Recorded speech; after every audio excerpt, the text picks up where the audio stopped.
The heck was that? I don't know what the hell was that, but because of that, it was a fail.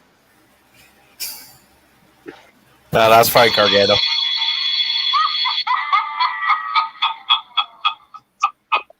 Yeah, that's true. But nevertheless, ladies and gentlemen on YouTube, this is Being the Asylum episode 16. And we got some Sweet things to talk 16. about. Oh, wait, yeah, that's actually a good one. I think of that. Sweet 16. Mm. So we got some things to talk about, especially a certain something that happened on that Monday Night Raw show, which we'll get to. Which was the You worst see- part of the show. I turned off the TV after that. Oh, whatever, bro. Whatever. We'll get to that. We'll get to that moment when we get to it. I thought So even before- Marie's return was better. You know what? Whatever. Well, before we get to any topics in hand, we'll take some pro wrestling and some pop cultures, of some kinds. Obviously, all the usual things. We'll go of how's our days. So, where it tends to me. Now, just watching. I know for the past few days since Saturday, I've been feeling a little under the weather. A little cold, and also having a little bit of the runs, but it's not serious though. But as far as my day was today, I knew it was going to rain, but I didn't know what exactly when the rain was going to start. As a matter of fact, I think the rain started it like early morning, but didn't really see much difference made once I was getting ready to go to work. Once I got to work, I noticed also a few puddles. Not not in the to write about or anything, but it rained. So got to the park. It wasn't not much crowds that it usually is. So we still have some crowds there versus customers in the way, but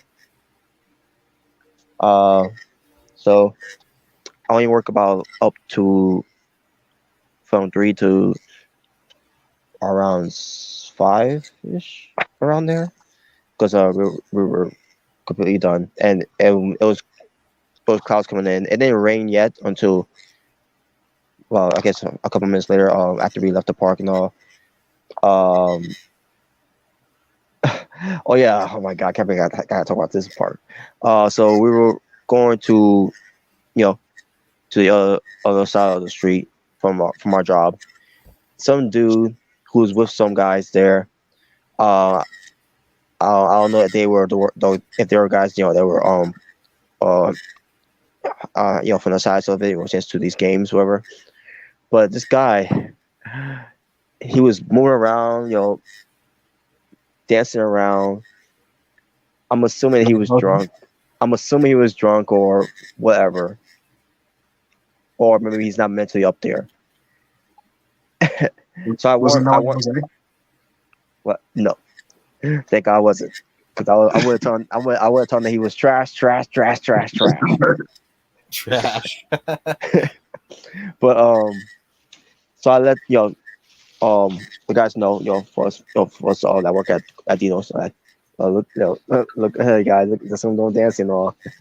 And then he starts pulling his pants down. Oh, what the fuck?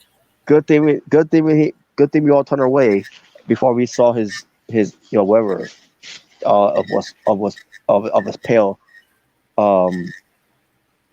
Maybe you saw his. Maybe it would have been some deformed thing. You never know. Oh no! So we were on the other side of the street, and It could have been a John Cena T-shirt for all we know. Who knows? Oh boy! But so he's cursing the storm to who I don't know, maybe to himself, maybe to some guys that he's with, or maybe to us, maybe try to get our attention, or whatever. So after that, here we got to the other side of the street, and we all went our separate ways. And to the next time we come to work. But hey, what pertains to everything that's happened, you know, leaving work early, blessing in disguise, because after getting to watch Monday Night Raw tonight, and it pertains to watching a return tonight, which we'll get to that when we get to it. All I can say is wow, I like wow, blessing in disguise there. That and better, I couldn't ask for a better day to to go home from work early to watch a return that I marked out for. But Yep. but yeah, So you mean Smart out? yes. Wow. But yeah, that was basically how Monday went. So Omega Red, how was your day? I'll be honest. I mean, my day was all right. I mean, it wasn't. It was just like typical day, I guess you could say. Really, really busy at work for whatever. For whatever reason, like on a Monday, it was like really busy. Like, like it was just unnaturally busy. I'm like, I was like, well, that's kind of annoying and that's kind of stressful. But I mean, what can I do? I guess, right? Well, I do have like a little funny story too. So I was checking out, or like one of the machines ran out of money. So, or like it was out of money beforehand, but what was it? So like a guy was trying to pay cash on it. So I had to like suspend it and bring it to the register so you can like pay for the with it stuff in cash. When I was helping him, he was like I don't know, he was kind of being rude, and he was just like saying, well, back in my day, Oh, Walmart wouldn't be as big as it was 30 years ago, and you wouldn't have a job. I'm like, okay. That's literally all I said. I said, okay. and and he was like, yeah, you guys love to steal our money, and I'm just like, well, you're shopping here, idiot. Well, I didn't say that to him, but I was just thinking myself. So yeah, I didn't get it. I'm like, what the hell? So me trying to help you, and this is what I get. Okay. you should have put him in the list for being a stupid idiot.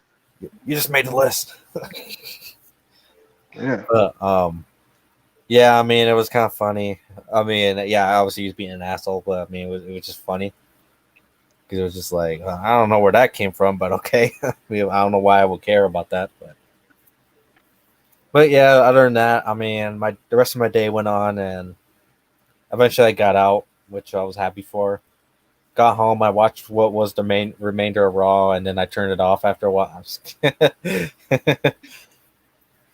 but Maybe but he yeah, sure said to you, well, back in my day, we used to beat up punks like you every day in the week. People are so ignorant. yeah, I don't know. I guess that you get when you try to help somebody. I guess. Yeah, I get it. Yeah, I don't know, man. I just didn't think about it. I'm just like, oh, okay, I don't know why I would care about that. Well, you better. No, and then he also likes to say, "Well, you're shopping here, you idiot." So, why aren't you going backward from what you're claiming? You stupid idiot. I don't know. It's just I don't know. I just see a lot of dumb shit, and there's so many people that come around and just like it's like, well, I mean, you're the idiot who tried to do that, but I mean, whatever, I guess. Mm, I mean, it's just one of those things where you can't help stupid, I guess. that's not. But I mean, yeah, I mean, my day was so, but I mean, it's better now since I'm off of work.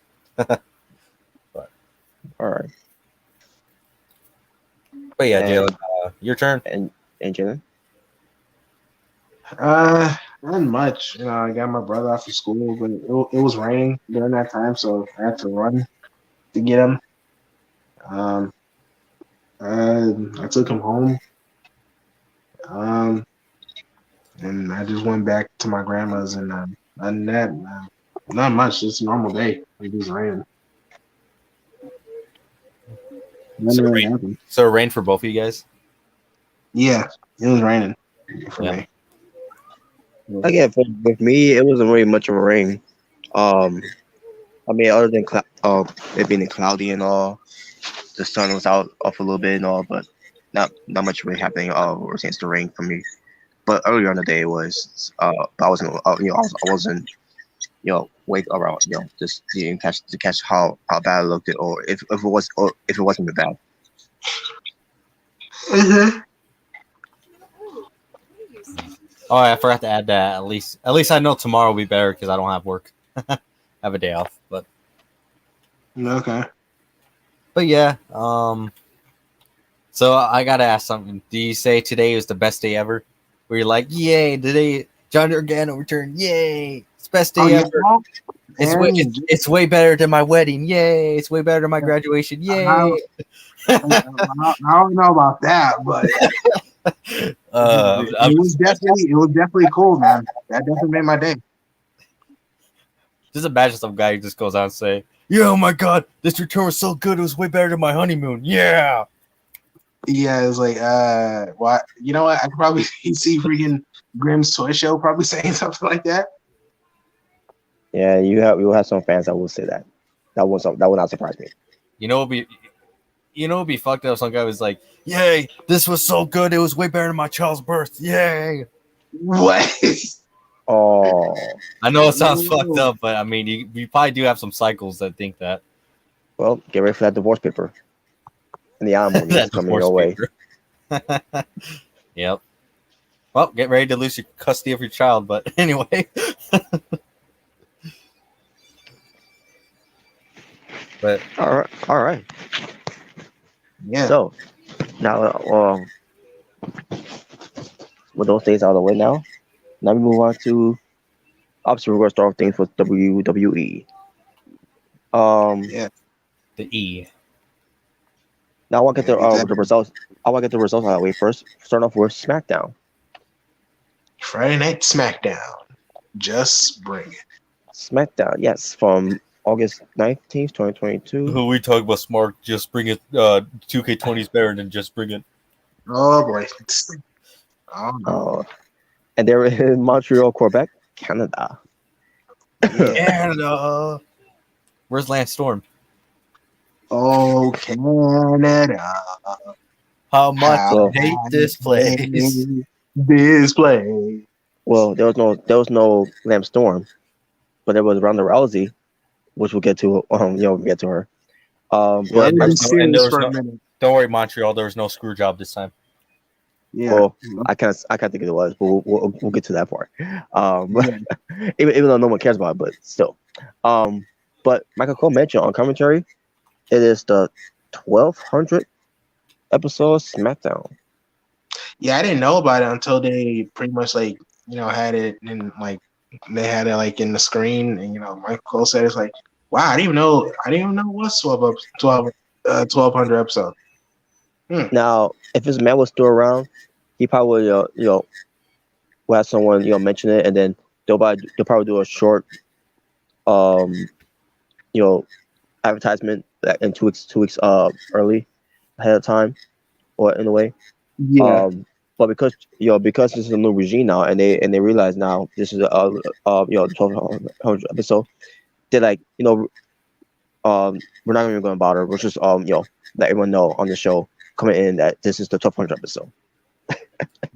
I still kind of see advertise obviously they don't need to do it early like you said, but I kind of wish they would advertise it a little bit. It's like, oh wow, 1200 episodes. I kind of wish that too. But it's not. I don't want it to the point where we're like, oh my god, we're gonna throw a party, we're gonna get cakes, we're gonna get ice cream, we're gonna get beer. It's like, no, it's not that big of a deal. But that would be for maybe 2000, maybe if they do a SmackDown 15 or whatever. I don't know if anyone everyone has Shanky and Noe Jose dancing on the shows. I'm still trying to figure out what the hell is a Shanky, but anyway. That was the last laugh match. A matter of fact, I'm still trying to figure out what the hell is a last laugh match. to this day. That's what I just said. Yeah, I'll tell you that. Oh But my god. yeah. So yeah. So okay. You So know, yeah. So Ronda that. Rousey, yeah. So yeah, they're talking. Pat McAfee and Michael Cole and all, and also Ronda Rousey shows up, and she's like, I don't give a damn about my reputation. "Now I'm glad they didn't play her music because you want to show the idea that she's she's suspended, she's not supposed to be there, which is it's a smart thing to do, and not have her come out from the alleyway. Instead, you have her coming from the crowd and all that. And then she gets the microphone, and she starts cutting her promo, and her promo was not anything special. The whole thing of I pay my fine. I pay my fine, blah blah blah. And so you may pay the fine, but here's the thing. That doesn't mean that your suspension should be your suspension should be lifted. You still take a referee. Oh, come on, shake it off. But so that's when Adam Pearce comes out. Like so did Roman. So Adam Pearce comes out, right? Because she was holding the soul hostage. So he has securities there, and she beats the securities. Yep. And one punch that she did to on securities didn't even connect to him. Oh, come on, maybe she didn't want to hurt him. Come on now. What the? So then, when that didn't work, maybe the force was so strong. Maybe. Oh god. And by the way, her arm bars still look shit. By the way, man, she can't. Oh, you were in MMA. You done better arm bars before. You could still make your arm bars in wrestling look real, but she makes it look like I mean, it's been known for quite a while since she's been there, but still, man, it doesn't look like it's gonna hurt anyone, especially how she's doing it and how it's presented. Make it look like John Cena's STF. John Cena's STF. Like seriously, no, it's fucking garbage, man. How you make it look like Gargano skate? No, actually, that actually looks real. Yeah. Gargano knows how to put on a hole. Well, yeah, he's better than John Cena, but anyway. I like fuckboy Buckethead. Anyway, I digress. But then we have police coming out, and I look at this woman who's a police officer, right? I said, so okay, she's a wrestler, but I'm like, I don't know who she is, no. But people, of what I heard, people on Twitter were saying that's Tessa Blanchard. She kind of looks like Tessa Blanchard. Man, I guess if she gained weight, maybe I don't know. Which is having mass muscle, or whatever. I mean, I can't tell because she's wearing a uniform. But like, come on, people, really? Oh my God, that's Tessa Blanchard. Oh my God, Tessa Blanchard made her debut as a cop. Oh my God, Officer Tessa. So so she decided to get arrested, and all right. And then Ronda Rousey talking allows smack to Adam Pearce as she's being escorted into the police car, and then she says to Adam Pearce, "Nice haircut." And I see myself, what hair? Wow. That was lame. Of course, he's fucking bald. How's that fucking haircut? That sounds like something Ricochet would probably say. Oh my God, that sounds like something John Cena would say. No, he wouldn't. He wouldn't. Yeah, he would. Yeah, he would. And even if he did, he probably be more clever with it. He probably would be more clever. Yeah, he would. At least I'll give Cena that. But Ronda, oh my God, no, it's no wonder why Ronda Rousey's movie career never gone anywhere, because you see that on her acting right here, and the way she said to Aaron Pierce, nice haircut. Now I see why she never made it to Hollywood that much, But we talked about Smart. She was in Fast and Furious. I was just about to say that. Yeah. Well, if you want to count that and Expendables, great acting that she did, and she never came back to those series. Yeah, she was. I didn't watch it. I just heard that she was in it. So you probably watched it, Smart. Yeah, I was gonna say something. I was about to say, I'm surprised she didn't. I'm surprised she didn't ask why you bald. like Ricochet. Oh God, that Why you would so ugly? that would been terrible too. Um, but think- then again, then again, this is Ronda Rousey, so You know, sad when Roman Reigns' hashtag succotash promo made more sense than Ronda Rousey's "Why are you nice haircut." yeah, exactly. But then, At least as he to was fine. what? You know, it's sad when Roman Reigns' hashtag succotash promo was way better than John Cena's entire career. So, Whatever. so as the police car was leaving, with Ronda Rousey in there. Also, we see an SUV popping up, a black SUV, and you all know who that's going to be.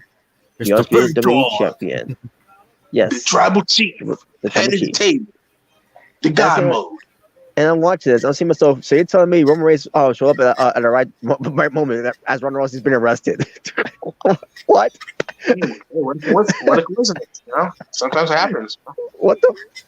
Oh my God! I mean, that's wrestling nowadays. When they do these type of things. I mean, I know I did do that all the time, but I did think that's silly. It's kind of funny. Oh my God! And Roman Reigns was Yes. he's like, what was that about? Whatever. He's like, who cares? Yeah, Who cares? that was his attitude. That was his attitude as well. He's like, who cares? What the fuck? I mean, he's a tribal chief. You know, I shouldn't care. Oh shit! Sorry. All right. So let me get to. Oh yeah, of your package. Introducing of who is Hostile Attraction is, which is Gigi Dolan and Jesse Jane. Yeah. Why would they do this? Because they're facing Natalia and Sonya Deville in the Women's Tag Team Championship tournament first round, and I'm thinking to myself, wait a minute, what happened with with Nakia Lyons and Zoe Stark, and then I did hear this earlier. I did So- see like a So from what I heard, Zoe Stark actually got injured. some and also say like a concussion or whatever. Yeah, and then apparently they tried to do something with Nakia Lyons saying that she's medically unavailable. I'm like, what the fuck does that even mean? It could mean that she, since they're going to Canada, maybe she wasn't vaccinated, and they won't allow anyone who not vaccinated. yeah. Okay. Yeah. So because I saw a video with Shawn Michaels was pretty much telling he was just saying Zoe and Nikita is going to make it, so that's why Toxic Attraction was going to take the place with, which is which I was fine with since that was. I mean, we were talking about it. And it's like you said that Toxic Attraction should have been there since they're a real tag team. So yeah, because if you was gonna put them in there in the first place, they should have been in there instead of just having Zoe Stark like King Alliance, and then when something like this happens, like you should have had them in the first place. that's the point I'm trying to make here. They're a real tag team, not a tag team you just throw together and they say, oh, they're a tag team. They should have put Pretty Gaily in it. Oh my God, I was about to go something else. To put it. They should put New Day. Oh God. They should just put the Spear Squad. They should put Sunny Kiss in the way. Oh, they should put Sunny Kiss and Nyla Rose. Oh no. Oh no. They should have put Hook and Ricky Starks. Oh, okay, wow. that's it. I can but they should put Acclaim. The Acclaim. Oh no. They should put the Ass Boys in the tournament. Well, if that would be the case, then Max Castle, he'd be Lashley's sister. Yep.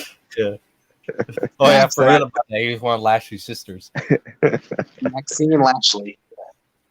But anyway, so Lashley.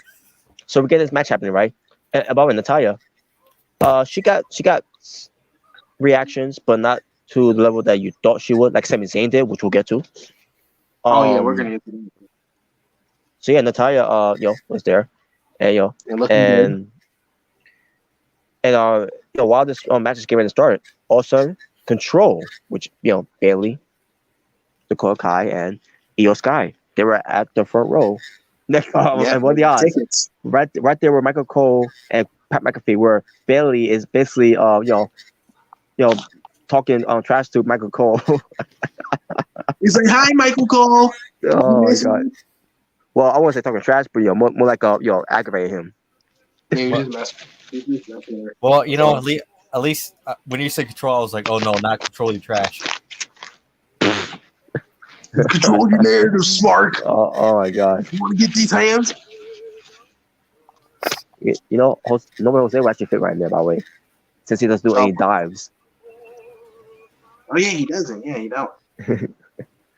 because he's trash. But anyways, but so this match happens. The match was not good. Natalya couldn't save it. Not even Sonya Deville couldn't save the match. Gigi Dolan, and JC Jane didn't.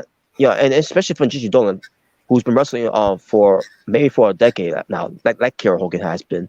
Ace Kiera Hogan, looks good in the ring. Gigi Dolan, I don't know what happened with her, but ever since I started seeing her wrestle on NXT and then seeing her here wrestle on SmackDown, I don't know what's been going on with her, but she is not at the best. And then we'll find out. You'll know why once we get to the reason why. But yeah, she did not look good at all recently. That I've seen, but during this whole thing was going on. I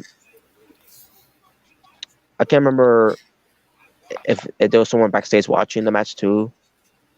I was thinking about Raw. Actually, I was thinking about Raw actually. But in the end, it was Total Attraction winning. Natalya got lost. Natalya lost by the way. Yeah.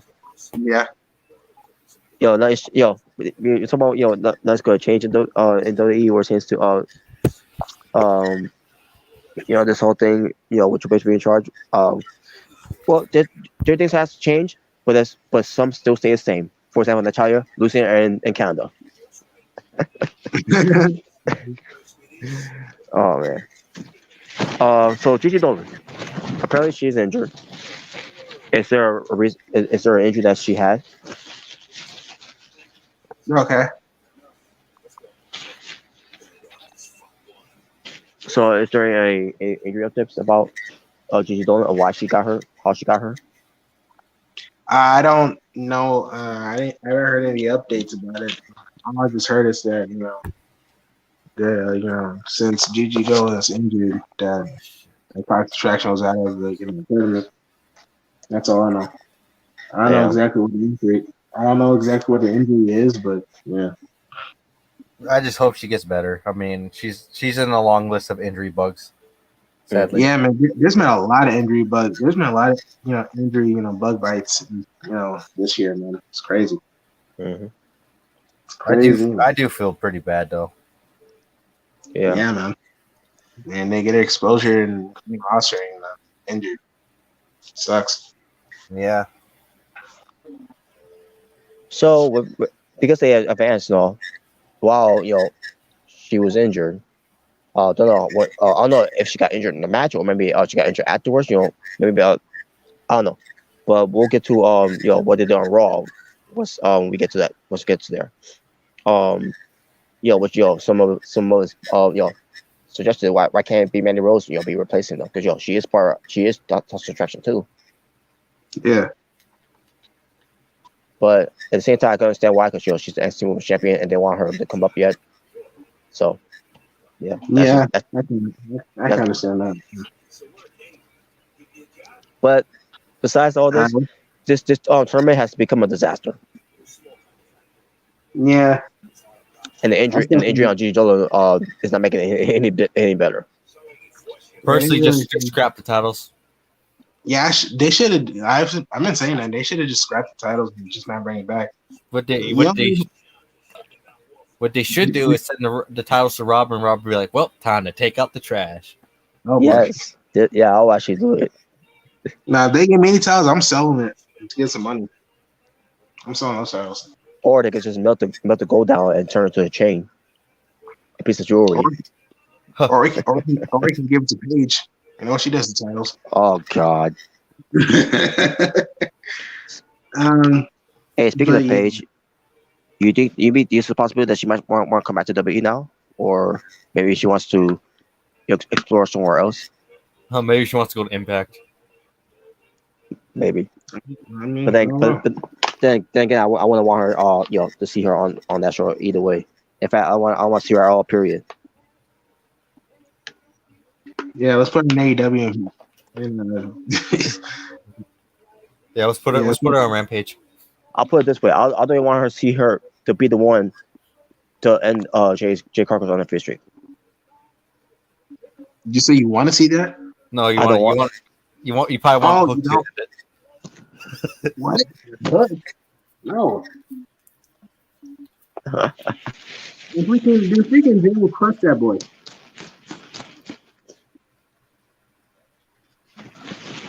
What's the next segment?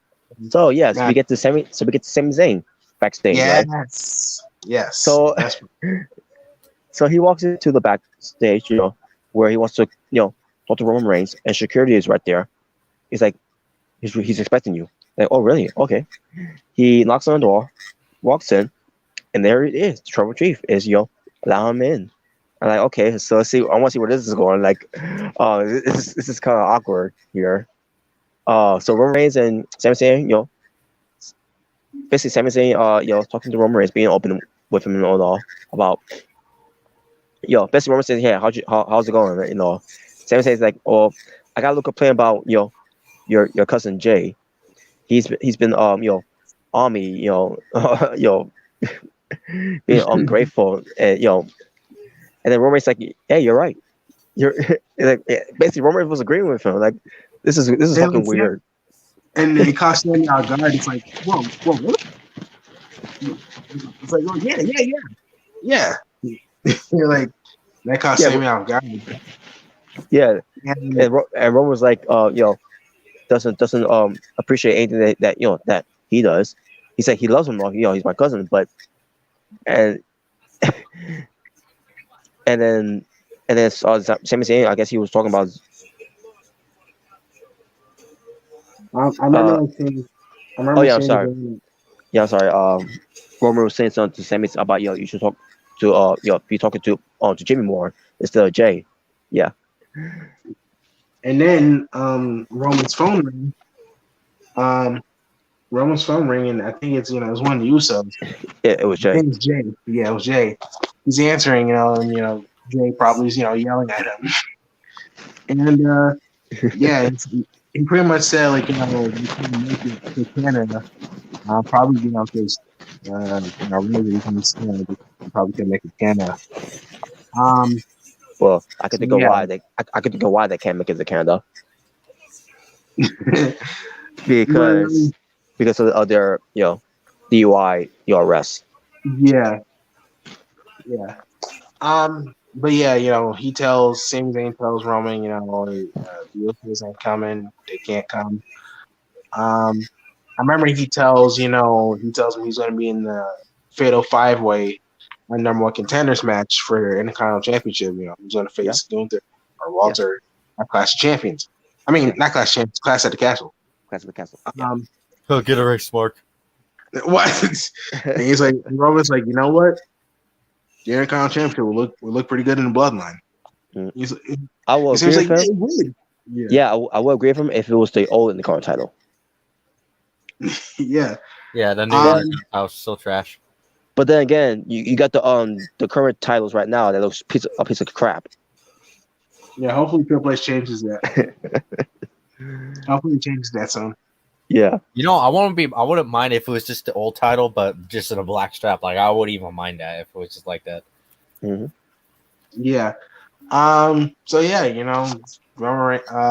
By the way, like I said, Sami Zayn got the big pop in the night. Even the segment, he got a big pop. Yeah. So during that segment, I was just kind of waiting, like if Roman was gonna punch him or something, or Yeah, I had a feeling something was gonna happen. Yeah, I was watching. I was like, this is so weird and awkward. Like, I mean, I didn't hate it or anything. I just thought it was, it was weird. I was kind of worried for Sami Zayn. Oh, he's gonna get beat up. He's gonna get beat up. Yeah, but no. I don't think Yeah, it's like Roman Reigns. No. I don't think maybe it was like an ambush. Like the Usos were there and they heard the whole thing, whatever, and that was gonna beat him down, and that was gonna be the end of him being the honorary Us. Yeah. The honorary goose. So Yeah. so then as he's going to leave, to get for his match, and he's like, oh, well, Sammy, hold on, you and KO, Kevin Owens, Oh yeah. Yeah. you're still cool for him, right? So Sammy's like, well, kind of, we haven't really talked that much and all that, and then Roman's like, basically, let him know. Okay, so I want you to know that you told Kevin Owens that I don't owe anybody anything ever. Yeah, because Kevin Owens said, because he attacked Drew McIntyre. It's like, Yeah, tell Roman he owes me one. Yeah, so yeah, pretty much what I'm yeah. saying. I don't owe anybody anything. And right there, what's the reason why Roman Reigns wanted to talk to Sami Zayn? It's not, it's not to chat with him or, talk about Jey Uso or, or say Sami Zayn, if you could win the current title. Yes, Yeah. it was about KO because of what what KO said. Yeah. It was But a cool segment. It was funny. it was. It was good. It was good though. Yeah. And that was that. What's the next And thing? that was that. Yeah. And that was that segment. Then we get to oh yeah, oh god, the maximum male models were in the ring.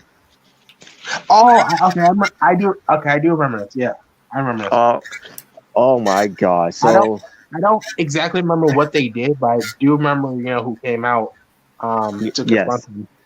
Hit Row. And yeah, it was a Hit Row, the OG3. Sadly, Crash Dollar was with him. But I was like, hey, like, because I've been waiting for them to actually, actually have them wrestle, actually have a feud with somebody, It's like, okay, but of all people that have feuds with, they got that go in the feud with the maximum male models. Yeah, yeah. Oh my god. It's kind of weird for first feud, but yeah, Hit Row, was attacking them, getting them off the ring, beating them up. And then after that, they were doing a rap performance.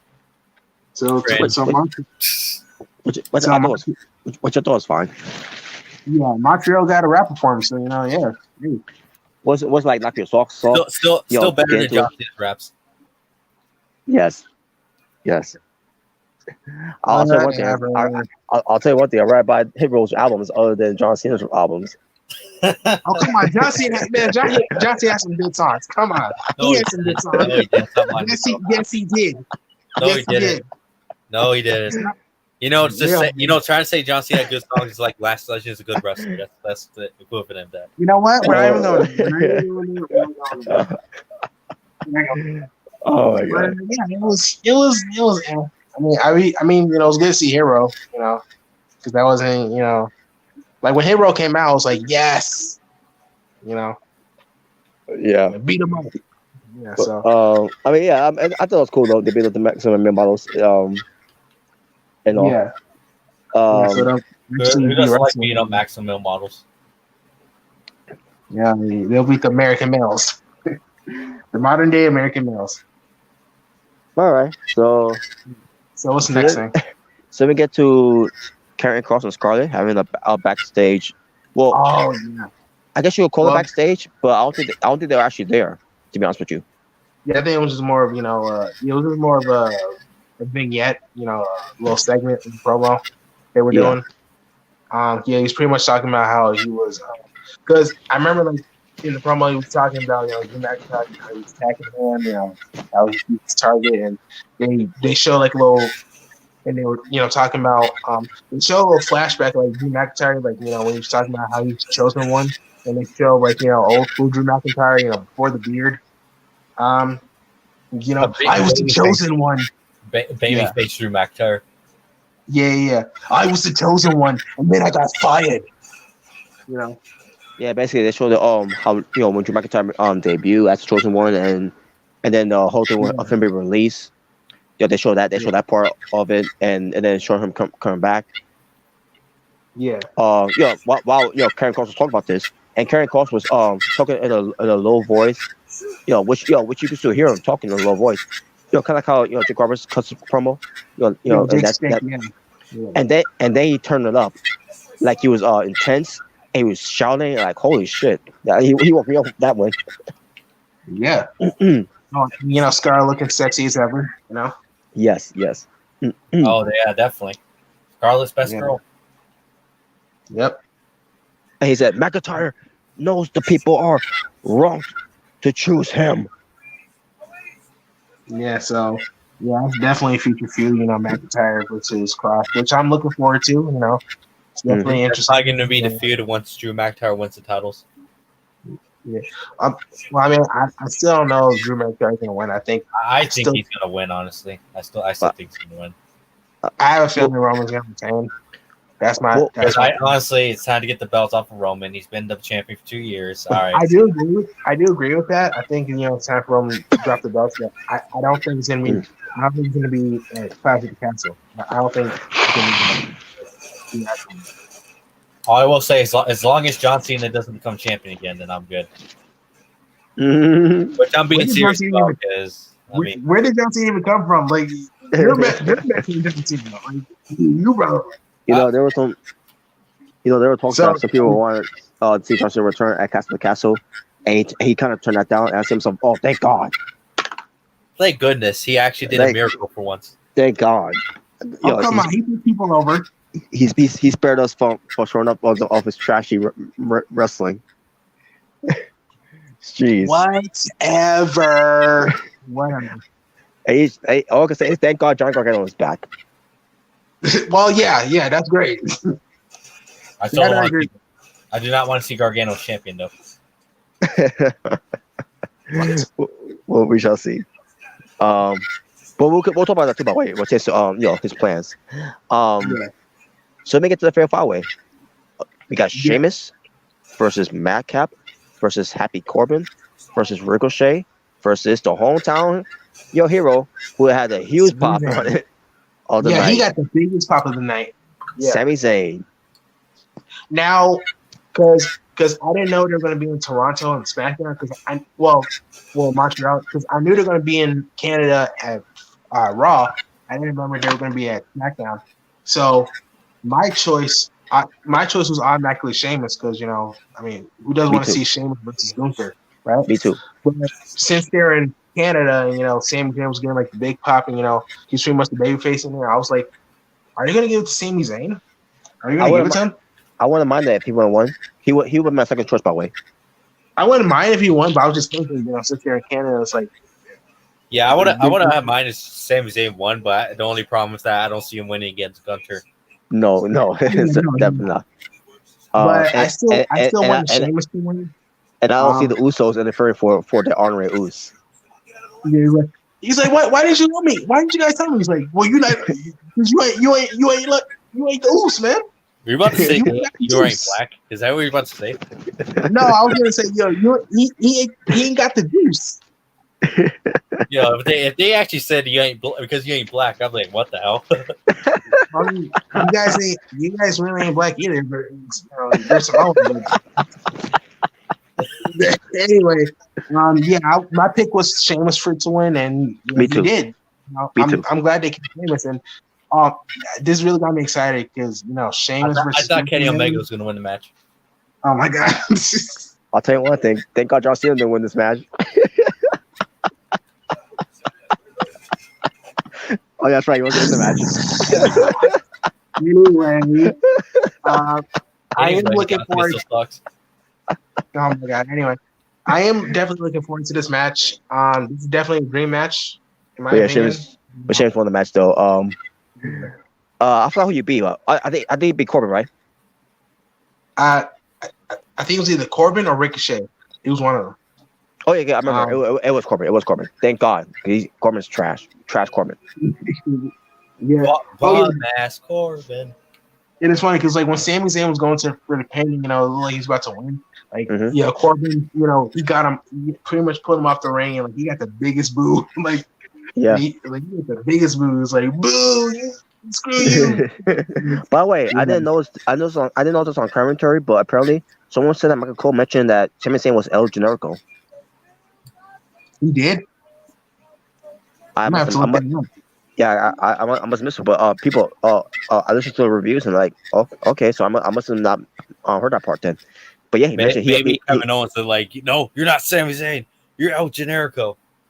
Yeah, he's like, who's El Generico? I never heard of him. I don't know. But yeah, that was mentioned though, from some people that watched the show. I didn't catch it, so but yeah, apparently Michael Cole mentioned that he was El Generico.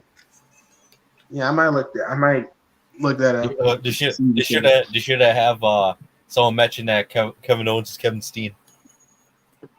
He's a kill.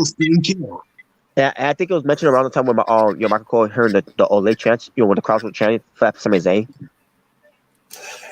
Yeah. Oh yeah, they were doing the Olay chants. Yeah, because the Olay thing was because Sami Zayn during the time he was El Generico.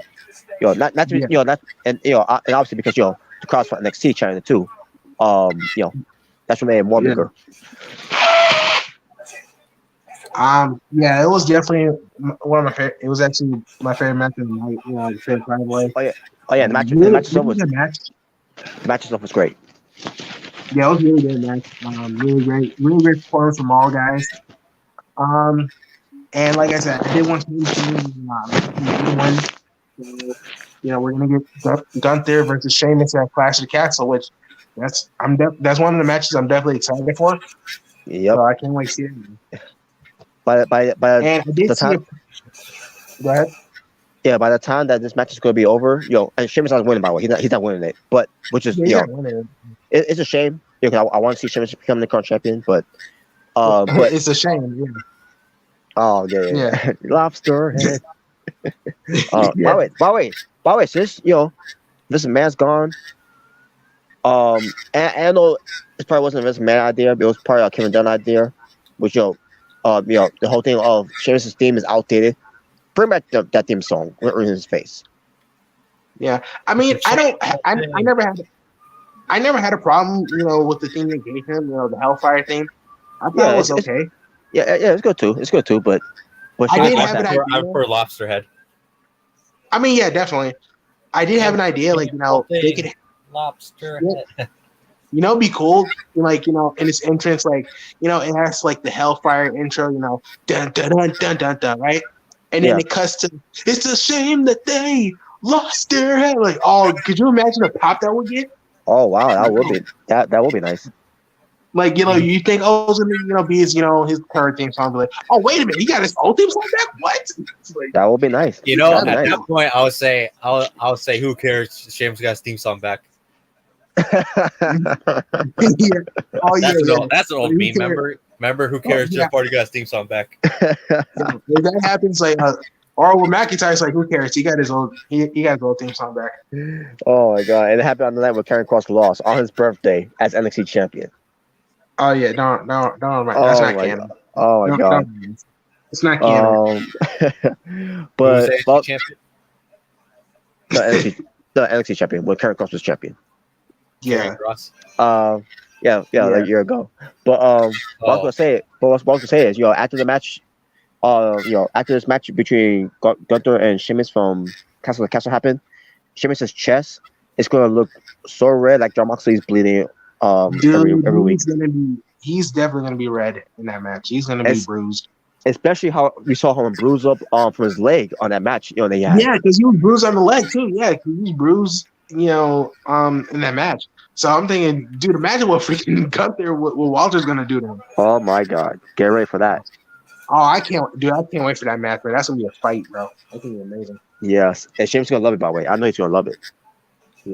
My name is Sheamus. It's gonna be a smork fest. Mm-hmm. You know what? We need Finley as the guest referee. My name is Finley, and I love to ref. The one night that Sheamus' chest will look like Jon Moxley's face. Yep. Yep. It's gonna be freaking. It's gonna be Let's hope Sheamus doesn't pull Moxley. I want to bleed. Oh no. And it's crazy to think because the Intercontinental Championships, the only championship Sheamus has never held. Yeah, that's the only one. Besides the title. Well, yeah, that But too. But besides that, Which, yeah, by the way, I gotta say that it's pretty pathetic that this is the first time it's gonna be defended on a pay per view since WrestleMania 37. yeah, I know, right? I'm gonna straight out say that's pathetic. That they should have done better. Yeah, because like when I never even realized that until like a few months ago. I was like, damn, the Intercontinental Champion has been defending the pay per view since freaking last year's WrestleMania. Like, wow, even when we think about before, Absolutely disgraceful, right there. that is crazy. I agree. But even when you think before, before any of that, remember what Chris Jericho said about what Vince McMahon said. No one gives a fuck about that in the Intercontinental title. No, Vince, yeah, you don't give a fuck about that. Yeah, you did say I that. care more about the Intercontinental than I do that shitty ass Universal Championship. Yeah. Stop lying.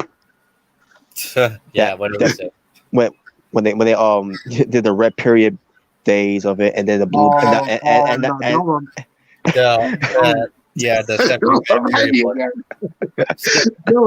Yep, the Seth McMahon period blood championship to the Smurf championship. Dude, I remember because I was watching Graham's Toy Show because he was at that SummerSlam. He was at New York.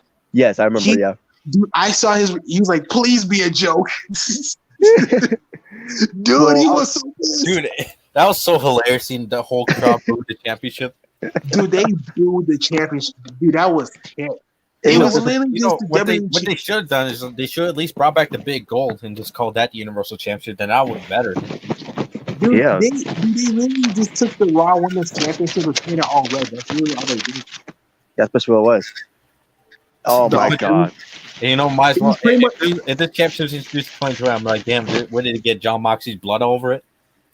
It was pretty much a freaking Eva Marie won the Raw Women's Championship, and you know how her thing was all red everything. Yeah, it's like if I won the WWE Championship, I'm going to introduce my Omega Red Championship. Like that's pretty much how it went. Yeah, pretty much. If I mentioned Grim with that, with the whole thing when he thought it was terrible, kids told me to joke and all that, and then he had to he buying it later on, like Simba said, but you hated the belt. Yeah. Oh, yeah. I was like, what the hell? I remember he cosplays Kevin Owens. I think he had that back too. Yeah, he did. Dude, that's like saying, "Oh my god, I hate the Cruiserweight Championship." Proceeds to buy the Cruiserweight Championship. Like, what the hell? Right? Like, yeah. What the fuck, man? That's like me saying, "I hate the 24/7 Championship." Proceeds to buy the 24/7 Championship. I do see Grim as more of a collector because he has like a lot of figures. So that's why I thought he's a collector. He just wanted to I'm a belt collector too. I have everyone knows I have the NXT Championship. Yeah. By the way, Braun Breaker, I'm still the real champion. But anyway, whatever. Well, even if he got Corey Jade, so he's straight. Oh yeah, that's right. I mean, either way, he's still a world champion. Yeah, you lucky bastard. You got Corey Jade. So, yeah. But yeah, I mean, before anyone says it, no, just because the Universal Championship was red doesn't mean it gets a pass. Like, fuck that championship. So, no, dude, the championship can be green for all I care, and I'll still say it looks bad. Remember? Go ahead. And it made it even worse when they turned it blue because they had to go to SmackDown. Like, oh my god. I'm like, Jesus Christ, what do you do? Kill a bunch of Smurfs and put the championship on? Oh my god. Did Sonic the Hedgehog paint that? Oh my god. No, because I was just thinking about it. Imagine the Universal Championship with the NXT 2.0 and they just made the championship all rainbow. Oh no. Or it was still black and gold, they would just make it yellow. Oh no, that would look bad. Damn. But you remember that? You remember the greatest Royal Rumble Championship? Dude, that looked way better than the freaking Universal Championship. Like, how did that look better than the freaking Universal Championship? Like, damn.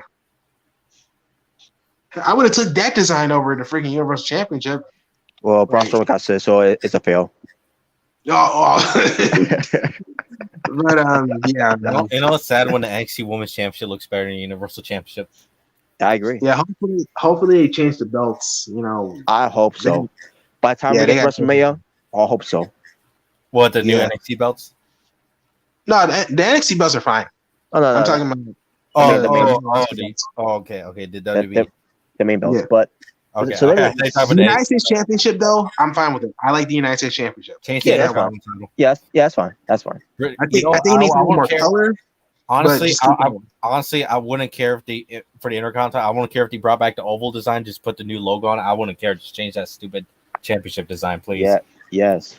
I've said it before. That championship design they used for the Intercontinental Championship, they should have used it for the Universal Championship.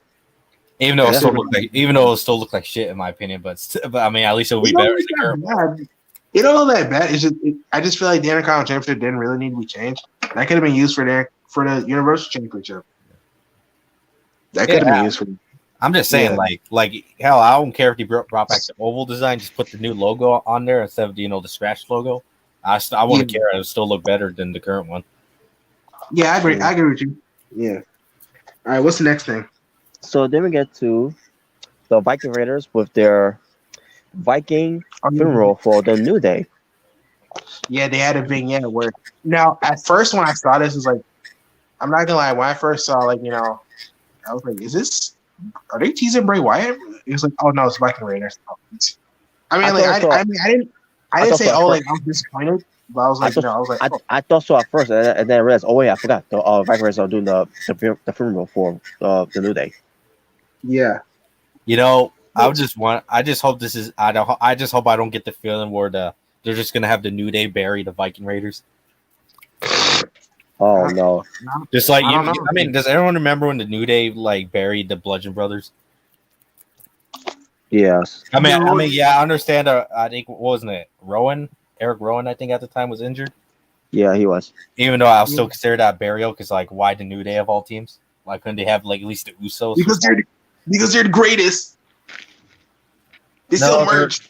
No, they're just the John Cena's of the tag team division at this point. They sell pancakes and cereal, so they're awesome.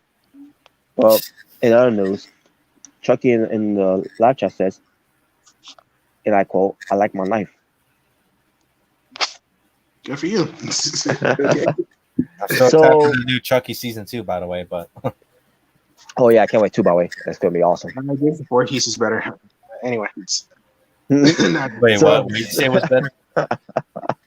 Nothing. I didn't say anything. Yeah. Oh, by the way, Chucky, how's Braun Breaker? What was your reaction when you saw him? You thought it was cool? I guess you let us know. Speaking of Chucky, wasn't there? Funny how there was a thing of Chucky and Braun Breaker. Wasn't there a promo of Rick Steiner and Chucky? Yeah, it was Rick Steiner and Chucky. Yeah, in WCW. Yeah. They pretty much had that call back in NXT Halloween Havoc. Mm-hmm. Well, I wonder if they're gonna do Halloween Havoc again this year. I think they will. I think they did last year. So. I think they will. Yeah, I think they will. So in the middle of this funeral, they got someone there, conducting this whole thing, right? Putting the parts of the face paint on the Viking Raiders. Some people were saying that's Sarah Logan, which that would not surprise me if that is her. Yeah, I think it's Sarah. Yeah, I think it's Sarah Logan. Yeah. But I think it's great. If they want her back, to do this thing with the Viking Raiders. She could be their manager. Yeah. Yeah, I think that'd be cool. Once I saw it, because when I saw her, it's like, yeah, that's so Sarah Logan, right? Let's hope Triple H does the right thing and breaks up the New Day, because the New Day's been they got to break up, man. They've been together since 2014. Yeah, they got to break up, man. It's over. And plus, they already buried enough tag teams already. I still think Xavier has a lot of potential to be a good single star. I'll give Xavier this. He has good promo skills, but it's just he's really good. The problem is it's just too goofy and it's just too annoying with the whole New Day stuff. Yeah, that's why I think they should split up. I mean, Kofi. I think Kofi would be more of the veteran since he's already done a lot, but. Xavier, he can go for the Intercontinental Championship, United States Championship, whatever. I think I heard something about Big E might not even return to wrestle. Yep. That would suck, man. We'll see though if anything else comes up. Yeah. Hopefully, maybe Roy Rumble season. He might get cleared again. You never know. Hopefully, if he did come back to Rumble, I'll be actually excited, to see he's back wrestling. I still don't like the new gimmick, but hey, he's back wrestling. He's back doing what he loves. So, that's all I care about. Yeah, I can see that. I'll tell you one thing. Rumble season 2023 is going to be. I get a feeling it's going to be full returns from injuries. Oh And yeah, it'll be a lot better booking. It'll be a lot better booking than this year's Royal Rumble. My God. Oh my! Come on, you didn't like Brock Lesnar winning the Royal Rumble again. I didn't mind him. I didn't mind him winning, but the fucking Rumble itself was fucking boring. My God. I would just say I'm not gonna lie. I did get mad seeing Madcap Moss eliminate AJ Styles. Like, wow, really? Because AJ Styles was actually my pick to win. I actually thought AJ I thought he was gonna win. I'm like, at least you could have AJ win. I thought that was lame. Like, really? And nothing against Madcap, but I'm like, really? Yeah. Or the fact he had like, well, I didn't mind Shane McMahon returning though. I didn't mind. Yeah, I didn't mind that either. That did get, and that actually did get a pop. I didn't care for it, to be honest. I mean, it was surprising, but it was surprising, but I didn't care for it. I did think it was cool. Oh yeah, it was cool. It was cool. By the way, people check out my Royal Rumble 2022 live reaction still on my channel if you guys are interested. Yeah. But yeah, I mean that Rumble was. What you can go see our live reaction. Would say I would just say none of us really enjoyed it. The women's for me was whatever, but the men's was so disappointing, and it was just so boring. Where the women's was actually. Go ahead. Oh my! But I almost kept. I thought I almost fell asleep. During the men's Rumble. The women's Royal Rumble was all right. It was all right. I did enjoy, Roman versus Seth. I did like that. I did also like, for the most part, Lashley versus Lesnar. I think it should have been. I think it could have been better, but I enjoyed it for what it was. That match disappointed me. I like it disappointed me, but but it wasn't bad. It wasn't bad though. Yeah. It could have been better, but yeah. It could have been better. Yeah. Yeah, but just I just hope Royal Rumble 2022 is way better. I hope honestly, way better. I can only hope if Vince McMahon's gone. I can only hope if Vince McMahon's gone now that Triple H is going to do a better booking for next time we get Brock Lesnar versus Bobby Lashley. But just hope he's not like, let's have Johnny Gargano win. Oh. Well, I mean, I wouldn't be mad at Johnny Gargano win, but honestly. You already know who has to win that Royal Rumble. You already know who has to win it. Like, you already know. Just imagine the final man is just like Braun Breaker, Johnny Gargano, Cody Rhodes. If that happens. Oh my God! Yes. Oh man. I'll be like, well, that'll be the one time we cheer and go Braun. It's Come on, Cody has never put over young talent. Come on. It's gonna be Cody Rhodes, by the way. Oh yeah, Cody Rhodes definitely win that Royal Rumble. You got to, especially that. In my soul, especially that performance he had in Hell in a Cell. Oh yeah, you got to have him. You got to have him. I'll tell you one thing. I make a prediction already. I know Royal Rumble season not on the corner yet, but I already make a prediction. He's probably gonna be number 30.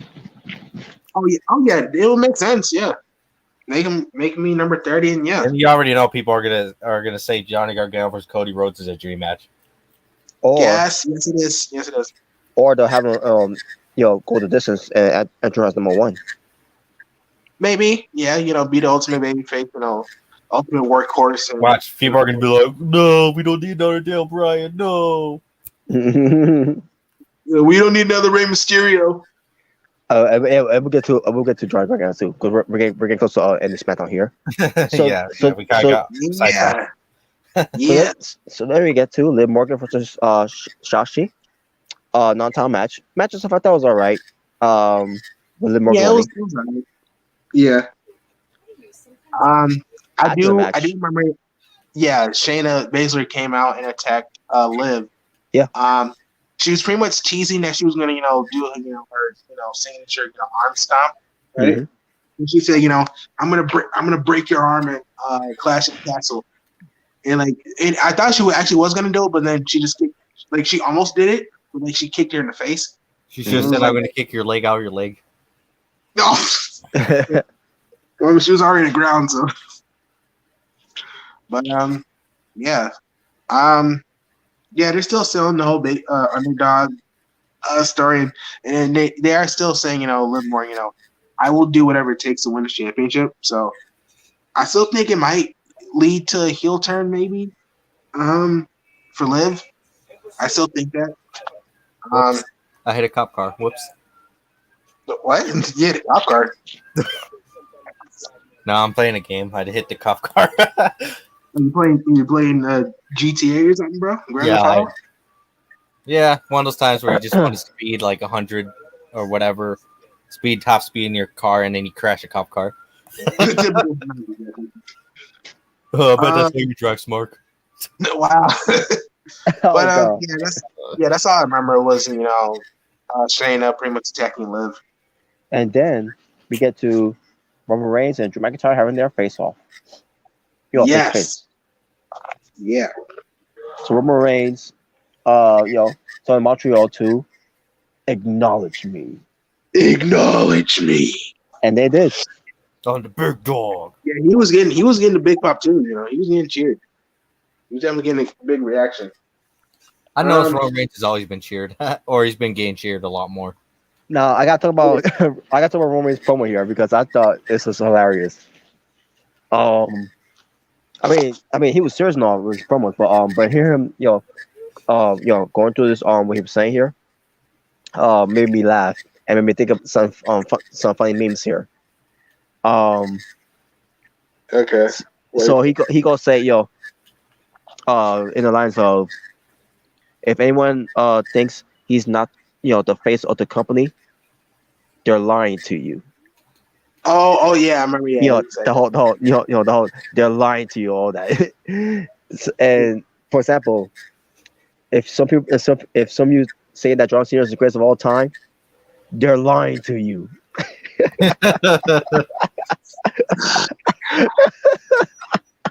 Why didn't I see that coming? Just like, yeah, yes. Exactly. Yeah. I mean, if you think that John Cena is the greatest wrestler of all time, you're on some like really good crack. Whatever, bro. You know what? And someone said that Noe Jose is the greatest character of all time, they're lying to you. Wait, what? Who? Noe Jose. If someone tried to say Nick Gage is the greatest wrestler of all time, they're lying to you. Oh yeah, they're definitely lying to you. Yeah, that's a lie. If anyone says Charlotte is the greatest promo ever, they're lying. They're lying to you. You never say that about my queen. Here's another thing. If Riff says to you that he wrestled his last match and his last match pay-per-view, he's lying to you. Well, that's actually facts. I mean, what can I say? Oh my god. A trash legend said that she hosts the best talk show ever in pro wrestling. She's lying to you. I knew that was coming. If someone try to say Hook is tough, then they're lying to you. Oh, oh my god. But you get my point. Yeah. But here is almost serious now. Roman Reigns, saying, basically, if anyone thinks that he's not the face of the company or that they're carrying the company on their back, Drew McIntyre is lying. Damn right, Roman. Damn right. Yeah, and Drew McIntyre comes in. Yep.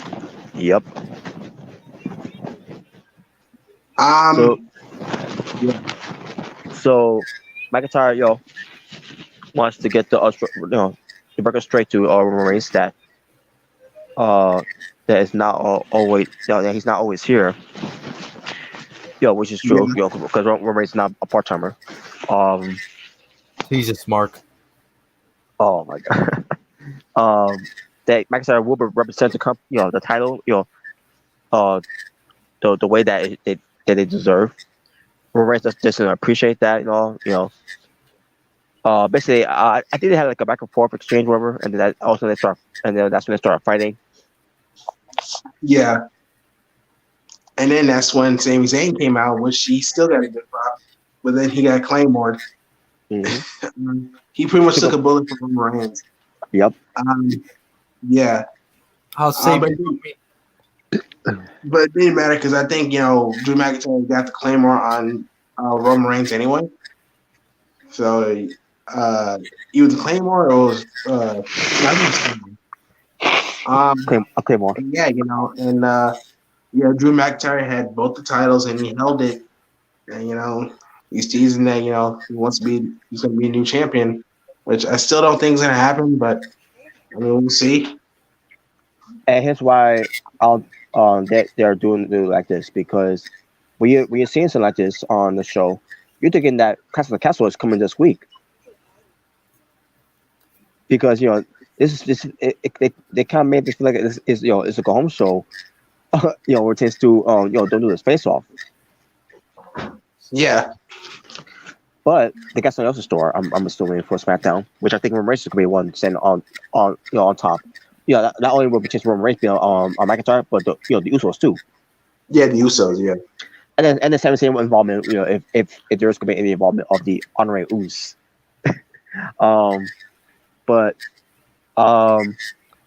yeah, we'll see what they do on SmackDown, because if this was the Golden Show, I would have said that McIntyre ain't winning the belts. Yeah. Yes, yes, damn it! You don't lie. They're lying to you. So we'll see how they do it though. I think what they're going for is unpredictability between who's going to win at Clash of the Castle. So it depends how Triple H. It depends how Triple H books it in a way. Yeah. And that was SmackDown. Awesome. Good show. Yep. Apparently someone disagrees. I'm just kidding. All right, so now we got to Monday Night Raw. Monday Night Raw. A 0 out of 10 for one reason. We'll get that one reason. From August 22nd, 2022, in Toronto, Ontario, Canada. Yep. The show opened up with Trish Stratus. Not yet. It will open up first with that, but then also, oh my god, it's just commotions backstage at career position. Yep. Riddle and Rollins were going at it backstage. They were fighting backstage. Like, what the hell? Yeah, it was like, they went to the arena. They're going through the crowd, fighting. They got security, referees there, to separate them. I was like, wow, that's one way to start Raw. Yeah, it started out crazy, which I love. Love when it's crazy. So that was pretty cool. They're definitely still building up their feud. And they are gonna have a face to face next week. So yeah. Yep. Yeah, good luck with that. By the way, you got bigger securities. Yep. So that was cool to start Monday Night Raw. And then we get to Trish Stratus. Yeah. The hometown girl. Yeah, she's still looking good, man. Holy shit. She's a MILF now. She's a MILF. Yeah. She still got it. Yeah. Yes, she does. So she makes her way out there, which is, it's good to be home, not just in Toronto, but pertains to, being back in WWE. And you have the crowd chanting one more match. You know what I'm saying? So I believe we are good. I'm hearing, that she wants to come back. I don't know when she wants to come back, but I'm not talking about full time, whatever. But yeah, her they have ideas for her to face. When if she does want to come back. But also, don't let it be Charlotte. No, we done that right. So, I'd rather have her come back than John Cena. Yes. Well, I always heard that Sasha Banks wants to wrestle Trish Stratus. which I was supposed to be the idea before. Too bad. Yeah, if she comes back though. I don't know what's her status if she wants to come back or not, but we'll see. What a mark. Well, I'll tell you one thing. I want to see Trish Legend versus Trish Stratus. Oh my god. Oh god. Yeah, Bailey comes out. Yeah. Yeah, Bailey comes out confronting, Trish Stratus. Yeah, Billy, Io Sky, and the Gold Card, Control. They came out. Yeah. Basically, Io was talking in Japanese, and Billy was like translating for her, saying she said that she's your biggest fan, big fan, whatever. And then all of a sudden, this Bailey's like, you're here, but why? And I'm like, huh? Like, why are you here? Sorry, that was a dumb question. Oh, because I'm from Toronto. Oh my god. Yeah, why are you here? Unless you're not having Braun Penny's match, we don't want to see you. Oh my god! And then Io Sky said, "I don't like you," and I said, "Wait! But I thought Bailey said you're what the fuck?"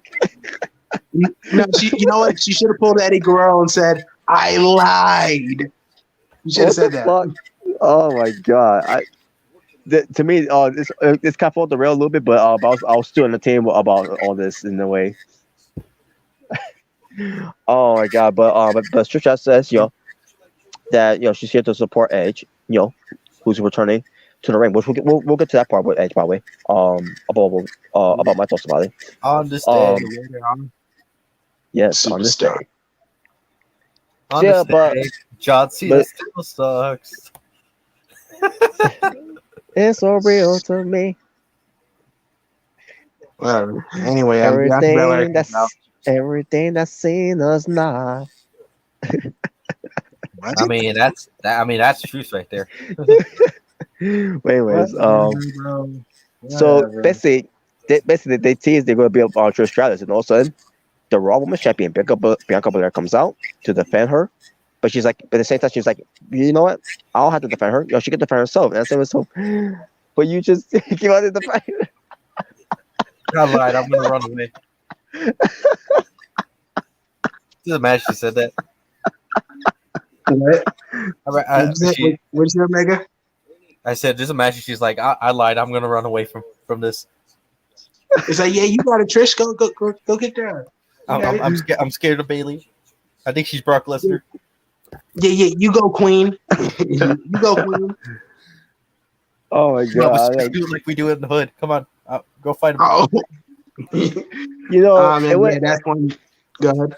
It wouldn't make sense if she would have came out there and said that first instead, saying all this stuff about she's Trish Stratus to legend, a Hall of Famer and blah blah blah, and you should just said from the beginning, I'll have to be out, I'll have to to defend Trish Stratus, because she can do it herself, but since I have problems with you women's, I'm gonna step by her side. I'll be by her side, I'm gonna be by her side, and fight. Yeah, and fight, on her side, fight her side, and fight you women's, whatever, Yes, she can't do it. She can't do it herself. Yeah, she's not DIY smart. So basically, and Bailey was like, there's still a numbers gang, and all of a sudden that's when Alexa Bliss and Asuka came out. Yeah, and then yeah.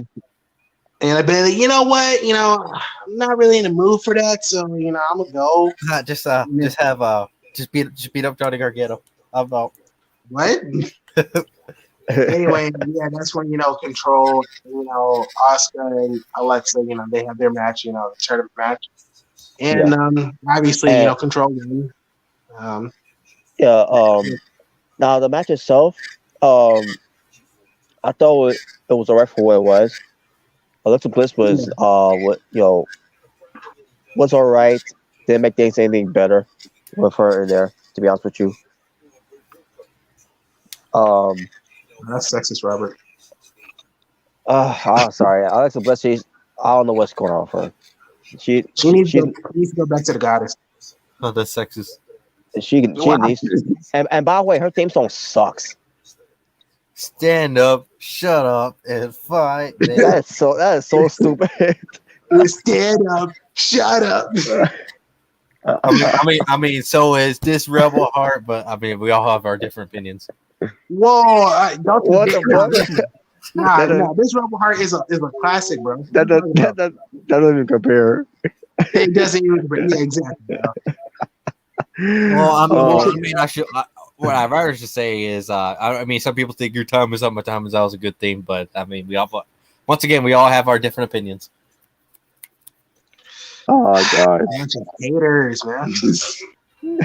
What's wrong with Anyway, but yeah, but yeah, I thought match itself was alright for us. They did tease for a little bit of Asuka and Io Sky in the ring, and then the whole thing where Io Sky was afraid or whatever. But then eventually they did touch one another, but at that point I didn't care. They really lost me there. When they didn't want they didn't want them to touch each other in the first place. But yeah, control one. Yeah. And by the way, and after the match, by the way, Alexa Bliss looking all sad and hugging off being Oscar side and all that, basically trying to give us some sympathy for them, and like I don't care. Oh yes, you do. Wow, Robert. I didn't care because it's the WWE women's tag team titles. Who gives a fuck? Oh, I give a fuck. It's cursed. It's especially after what happened, with everything that's happened. I mean, it's been a curse since since Blood's been introduced. Yeah. I don't know how to fix the problem. Just have DIY win the tag titles. What? Yeah, because I remember the whole Universal Championship curse. But until Roman Reigns, but Roman Reigns until it became the Brock Lesnar title, and then it became the Roman Reigns title. Yeah. Hey, it saved the Universal Championship. Roman Reigns did save it. Yeah. I wish he changed the championship design, but that's the only thing I would say. Yeah. I definitely wish. At least she should have been like, fuck this Smurf championship, and bring back the big gold or something like that. Yeah, I mean, I'll be fine with that, but I said, I think Triple H does that. But, control one. Yeah, so during this match too, when it was happening, we see Dana Brooke and Tamina Snuka watching the match too backstage. And same as so now that's they were. I can't remember, it was like before or after the commercial break that they did, but they did show them backstage watching this, and that makes sense because last week they were already out of the tournament, but this week now they're back in the tournament. Pretends to be in the last chance for a four-way on SmackDown, which we'll get to. Actually, we'll get to right now. So. Yeah, so they announced this match because Toss of Attraction, which is a Gigi Dolan being injured. I don't know what injury it could be, why she's injured. Maybe a concussion, maybe, I don't know. We don't know. They didn't tell us. Yeah. But we see this the last chance for these women to be in the tournament. And Natalya and Sonya Deville, Sashi and Xia Li, Dana Brooke and Tamina Snuka, and who was the other one? Did you already say Raquel and Aaliyah? No, they were there. No. Okay, so it was Shotzi and Xia Li. Yeah, that's one. Natalya and Sonya. That's two. Dana Brooke and Tamina. Oh yeah, Nikki Ash and Diva. Oh yeah. Oh my god, I forgot about them. Nikki ASH. Yeah, Nikki Ash and and I'm looking at this and I'm like, really? Had it. When I saw it's like none of these women are winning anyway. So. None of them are winning. If anything, one was going to take the fall to the to Io Sky and the Kokai. Fail. I'm sorry. Fail. They shouldn't have brought those women's titles back. I'm sorry. You know what? They should have had you both win the women's tag titles. Huh? Wow. The only reason why they're having it because they want to give the belts to Control. Which I mean I get it, but I mean, I don't know, man. You switch championship. Who cares? I know. They don't have tag teams, man. They don't really have tag teams. No, they don't. That's really the issue. What do you want to put Chip and Dale in that tournament? I mean, they don't really have a lot of factions. Like the only real factions they have is Dude, now fucking might as well put Bugs Bunny and Daphne Duck in that tournament. like all the factions they really have for the women is Toxic Attraction, which now they're gone since injury, and Control. Maybe a couple years ago they could have done it because when they had Absolution, they had yeah, they did. Yeah, they had Absolution, they had the Riot Squad, Fire Desire, I think. Yeah, they had which is Mandy Rose and Sonya Deville. Yeah, and they had the Boss and Hug connection. They had Nia Jackson, Tamina, which makes sense, since they're related. Yeah. I mean, at least I'll say that. I mean, at least when they introduced a couple years ago, at least they had tag teams. At least bring back the Bellas. Yeah. Honestly, now it's like just them grabbing random people from catering and be like, "Oh, you're a tag team." That's what? I mean, as much as I don't like the Bellas, like, yeah, you could have just used this opportunity to bring the Bellas. Dude, that's like me doing a tag team, be like, Robert and Jalen, you're a tag team now. You guys can be called Natural Born Jays or something. The Natural Born Jays. So yeah, man, this whole women's tag team championship tournament. It's an absolute disaster. A fail. Yeah, garbage. Matter of fact, I'll put that Laughing Man as the whole championship history. You know what? Just do that again, but just say yeah, this is for existence of the whole championship right here. Yeah, that's the one thing Triple H can't save. It's the whole existence of the championship. Yeah, Triple H can't save those championships. Triple H, yeah, there's one thing you cannot save. I know you're trying, but you can't. Yeah, you can. It's kind of like it's just like the 24/7 championship.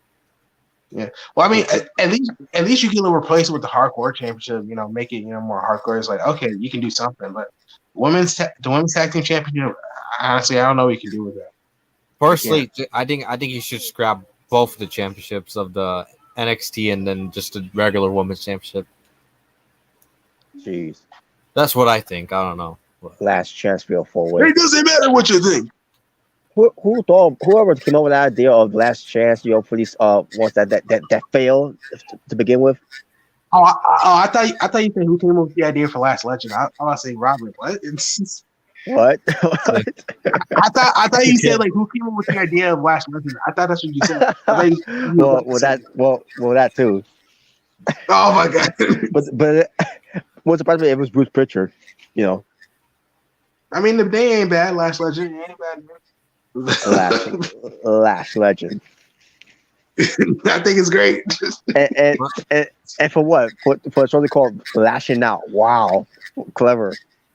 I know, that's so great, right? Lashing Out. God. Awesome. That's awesome. Okay, so let me get to Kevin Patrick, who interviews Dolph Ziggler about his match against Finn Balor. Who the fuck's Kevin Patrick? He's one of the interviewers. Some backstage interviewer. So I don't know. So is he that Irish guy? Yeah. I think so. I think I might know who he is now. Isn't he the guy that used to be on NXT UK? I don't remember.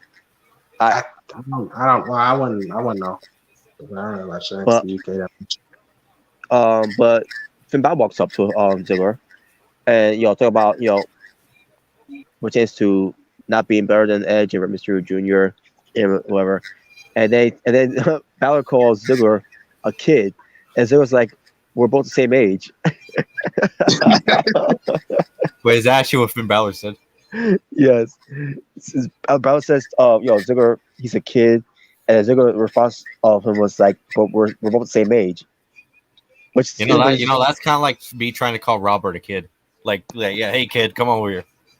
Oh my god, it's still crazy because freaking Finn Balor's what, close to his 40s, I think. Yeah, I think no, he's 40. That's crazy. I think. Yeah. Actually, he is 40. Crazy, yeah, man. I would have never thought he was 40. Yeah, honestly, it looks like he's 25 still. Yeah, he looks like he's still in his 20s. Yeah. You know, I'll say this: Dolph Ziggler does look pretty good for his age. Yeah, he still was good for his age too. Yeah, Dolph Ziggler. Yeah. I don't know how old he is. I think he's in 40s too. He still He's looks probably, good for his age. yeah. I think he's in the force too. Hey, I'll say So- this: there's a bunch of wrestlers who I think they're in their 40s, but they still look pretty good for their age. Yeah, that's true. Like Edge, I mean, he looks pretty good for his age. Mm-hmm. Oh, yeah. So Ziggler decides to teach Balor a lesson by slapping him in the face, and then Balor goes down. He gets a one slap, which it wasn't that much of a slap to begin with. I was like, really, Balor, you go down a slap like that? And then freaking Dolph Ziggler say, hey, yo, get your bitch ass out here. It's like, oh, whoa, dang, Ziggler. Like, but he was like, you're gonna send your ass, or you're gonna, come out, like a, like a bitch, whatever. Matthew's like, he's like, get your ass back here before I slap the demon out of you. Oh wait, okay, I know how he said it. He said, hey, you're gonna sit on your ass like a bitch, or you gonna come in the ring. That's what he said. Yeah. Okay. Yeah, I was like, damn. Okay, Ziggler. I was like, okay. I thought that made Balor like a punk, man. It kind of did, but it's where was this? this? You know what? At least I'll say this though. At least Finn Balor took it more like a man than Ricochet did when he got slapped by AJ Styles. Well, that's true. Yeah, that's true. Bro, Ricochet looks like he's like, okay. Yeah, he looks like about to cry, bro. No, I'm gonna kick your ass, AJ.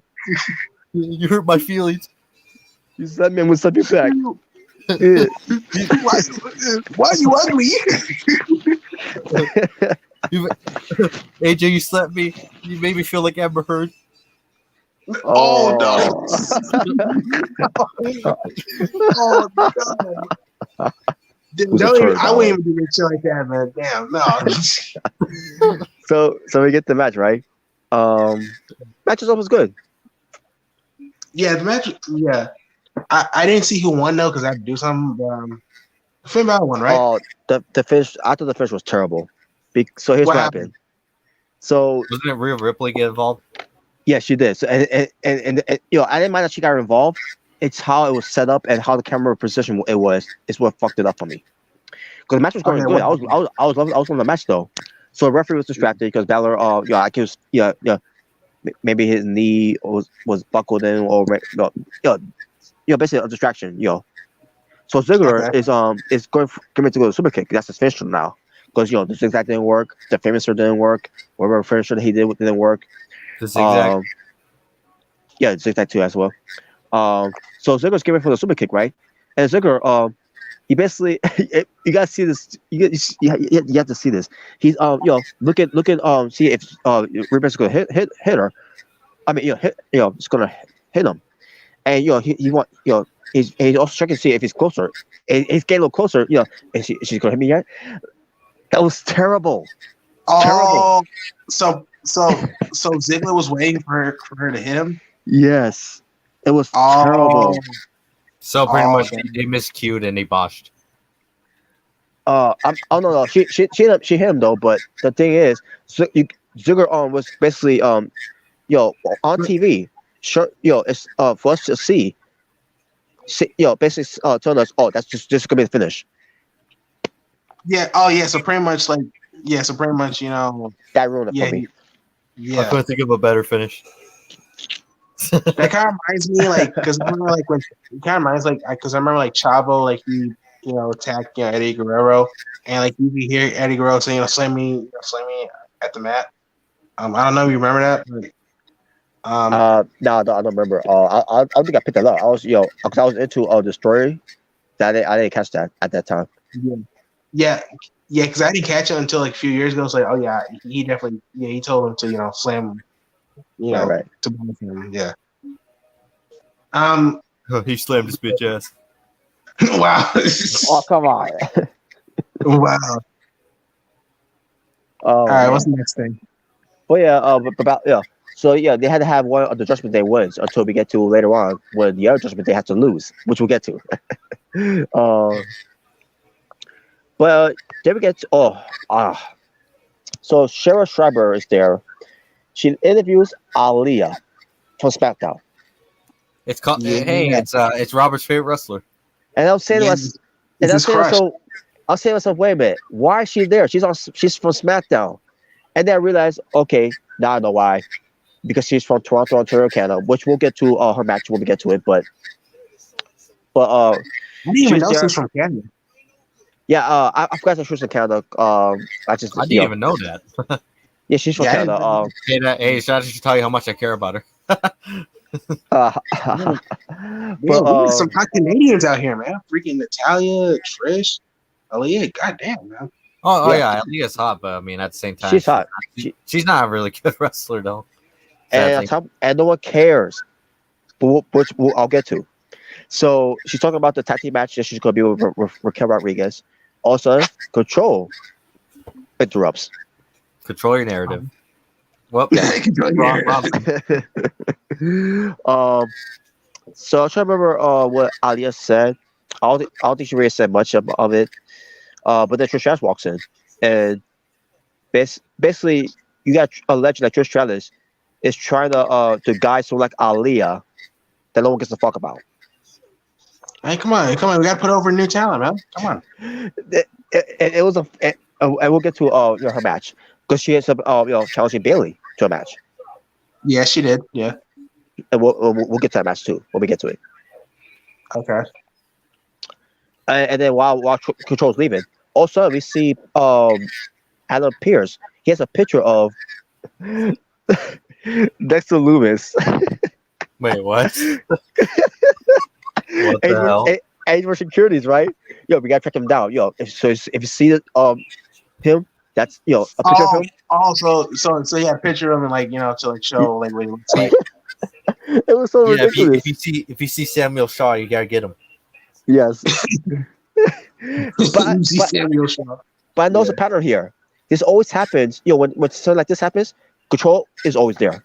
Billy, Io Sky, and Dakota Kai. Maybe they want to kidnap the Miz. You never know. Oh wait. And we'll get to that part too, by the way. Yeah, oh my god. Oh my god. Whoops! I spoiled it. Sorry, people. And you probably watched Raw anyway. But they probably seen it anyways. But we'll get to it. Yeah. But yeah, man. Like I know it's a pattern here with when something like this happens. Some commercials going on backstage. Control is always in the middle of it. Even AJ Styles. Yeah, exactly. Yeah, because definitely AJ Styles is involved. I didn't notice Control until you said it. But, yeah, because I remember like because they're backstage. I think they were talking to Alexa and Asuka, and then like AJ Styles passed them by passed by them, and that's when the whole thing was going on backstage. Yeah. Yeah. In a way, it's an odd placement, but they're trying to make sense in a way. Take these Easter baskets. That's the word to put it. Yeah. So let me see. Trish Stratus, is talking some advice to Aaliyah. Look, you can give her all the advice you want to Aaliyah. She's not getting over, and I'll get to why. Because she's awesome. So then we get to the account, Alpha Academy. Yes. Because Chad Gable was doing an open challenge, which is basically it's called the Alpha Academy Open Challenge. Mm-hmm. And then that's when he's coming a promo, where he's basically crapping on Canada, on the Maple Leaf and Tim Hortons, Tampa Bay, basically losing Tampa Bay, whatever. Yeah. And he's doing this whole shush, please. And then he ends the promo by saying, "Oh, thank you, thank you." Now and he's doing it in a douchey way. And I don't care what I love his gimmick. I love his gimmick, bro. I don't care what Chad Gable's entertaining. I don't care what. I love it though, man. Because oh my god, man. Shush! Thank you. It's good. I'm pretty sure Chad Gable enjoys it because he actually is himself. He's not like some made up character Vince is trying to make him to be. Because everyone remember years ago when they were trying to make him the next like Kurt Angle. Yes. Yeah. Yeah, and he kind of feel it's kind of like a mix of like Kurt Angle, but he's doing his own thing. Yeah. Like, like it's his own thing, because Kurt Angle doing the whole shush or thank you, like. Oh man, I love Chad Gable's game as well. It's great. I love it. Yeah, so so then we get to who's going to accept the open challenge, right? And I'm thinking, so maybe it's got to be someone's returning. Maybe it's someone, maybe it's going to be repackaged. Maybe it's Kenny Omega, since Kenny is also from Canada. Yeah, and his initials KO, so it makes sense. Mm-hmm. Oh, you think it's a raw KO, Smark? Maybe it could have been Cola from NXT. It could have been last night. Oh no. But I mean, you were right. Being repackaged in a way. In a way, it was a repackage because we get the prize fighter. The prize fighter, not Kevin just a prize fighter, but Kevin Owens from NXT. Yeah, like he has the old NXT, KO logo. He had the Titantron.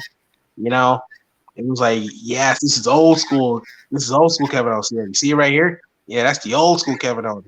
That's old school Kevin Owens. Yeah. Last time we saw this old school Kevin Owens was back when he was on NXT when he did the on War Games. Yeah, when he did War Games on Undisputed Era versus Team Ciampa, and he joined Team Ciampa. Yeah. I did notice in the back of his shirt though, like because in the old shirt, had NXT since it's part of NXT, but in the back of his shirt it was to just keep fighting. Yep. One of the phrases he used. So I did notice that, but it was just something I noticed. Yeah. And we got the old Kevin Owens. The match was really good. It was really good to see the pop-up powerbomb back again. Mm-hmm. His finisher. Like I didn't mind the stunner. I didn't mind him using the stunner. So, me either. But it was just so satisfying to see the pop-up powerbomb. Was it the old way he did it, not like the one where he sits down when he pins him? No, it was the old way. Like, I think it was the old way because he stand up doing it. The original way he did it. Yeah, because I realized ever since he got the stunner when he did a powerbomb, he always do like this sitting down way. Yeah, and he also which I didn't get at the time. So I'm like, wait, why couldn't he just do it the old way? But like, okay, I guess. And he also did do the apron powerbomb to I think Chad Gable. He was going to, but then Oda stopped him. By the way, did Kevin Owens get a pop? What happened? Owens got a pop. Yeah, he definitely got a pop. So, wonder is he babyface again, or is he just a heel? Just fighting. I think now he's a babyface. I think he's still babyface, but he's being more aggressive. Yeah, but for that too. Yeah, I think he is still babyface, but yeah. So yeah, I mean, I'm glad to see prize star Kevin Owens. Because like I said, I didn't even know that he hasn't held a championship since 2017. Didn't even know that. Yeah. So, hey, maybe he might go for the United States Championship. Who knows? And by the way, when he did the powerbomb to Gable to Otis, I thought to myself, when he got Chad Gable, he was gonna go for the package power driver. I said, wait a minute, is he gonna do it? Is he gonna do it? And no, he didn't. I'm like, damn it. that was his finish in the Indies. Yeah, I know that, but he's like, well, he's not trying to. The same AEW Smart. Oh wow. There was no AEW at that time. Yeah, he's like, well, he's not trying to. This ain't TNA Spark. Well, I'll believe that. I'll believe that if he actually wasn't TNA at that time too. No, TNA's dead. Well, you're right about that. There's no initials of TNA. Yeah, no more TNA. I wish I would. But yeah. Kevin Owens. Yeah, that was it was a pretty good match. Yeah, he got a big pop. From the crowd. Since he's a fellow Canadian, so makes sense. Yeah, cool. Wow. Yeah, So then we had, the Judgment Day kind of promo, where it takes to Ripley saying that Judgment Day runs WWE Raw. Not really, but I mean, for a while there maybe, but ever since. Well, anyways, but Balor says, Ripley has been dominating Dominic. Wink. Yeah. I think Finn Balor said, I think he likes it. Yeah, he said that. And then he said about. It's funny because someone literally made a photo of I think it was like Rhea Ripley and Rey Mysterio and then as Dominic, it's just custody of Dominic match. Yes. And that was like. That was funny. Yeah, that was, man. And then we had Balor's continuing on saying something about Rey Mysterio. Basically saying that I have him in my pocket, and he showed his pocket, which is what the jacket he was wearing, and he said now he is 6'1" mine, and like that was lame. Is that what Finn Balor said? Yeah, I think that was great. That was lame. 6'1" mine. Get it? Because it rhymes? Yeah, I get it. Oh, get it? It's old Bullet Club joke. Bullet Club, dude. Kenny wrote that for me. And then Damian Priest says, that he's going to leave one last legend laying in the way. I thought you said last legend. Wait, what? I thought you said last legend. I was like, no, we didn't. No, last legend. One last legend. I'm gonna say it's like, whoa, Damian Priest. You say that you're layered down, damn. I was not even thinking about last legend. It sounded like you said it too. Oh yeah. But basically he's gonna take that the one last legend. In Edge, because Balor took care of Mysterio, who's a legend, and now Edge is who's a well-known legend. By the way, speaking of Rey Mysterio Jr., this Sunday is A&E WWE presents yeah, that's gonna be awesome. Yep, it just sucks that John Cena's gonna be in it. You're always mentioning John Cena for no reason. Wait, is he really gonna be on it? Yeah, I think he's one of the people they're gonna interview about Edge. Okay. I was like, I hope they mention when Edge slapped his father and he said, "Down goes Cena, down goes Cena." I mean, of course they're gonna have John Cena and Edge. I mean, they've been rivals, Hey, maybe they should have Edge slap his dad again. Oh, come on. Remember when Randy Orton punk kicked John Cena's dad? Yeah. That was funny. Oh, funny. Hey, I was like, yay, not John's. Yay, Randy Orton. So we're happy that he's kicking people's dads now. Really? Wow. Oh God. Well, Roy's known about that. He kicking dads in heads like Shawn Michaels, Dusty Rhodes, Vince McMahon, Shane McMahon. I think him punking Vince McMahon was the best thing ever. Yes, I agree. That punk kick when he did Vince McMahon, I was like, oh damn. I kind of wish that kind of ended his career. Damn. Well, actually, you know what? I mean, I wouldn't really feel bad if that happened, to be honest. But I kind of wish you went brain dead. Whoa. Well, he would definitely have no chance in hell then. God, man. No chance. I'll tell you one thing. His theme song would actually fit his character for once. No chance in hell. You know what? Maybe that's why he had dementia because of that.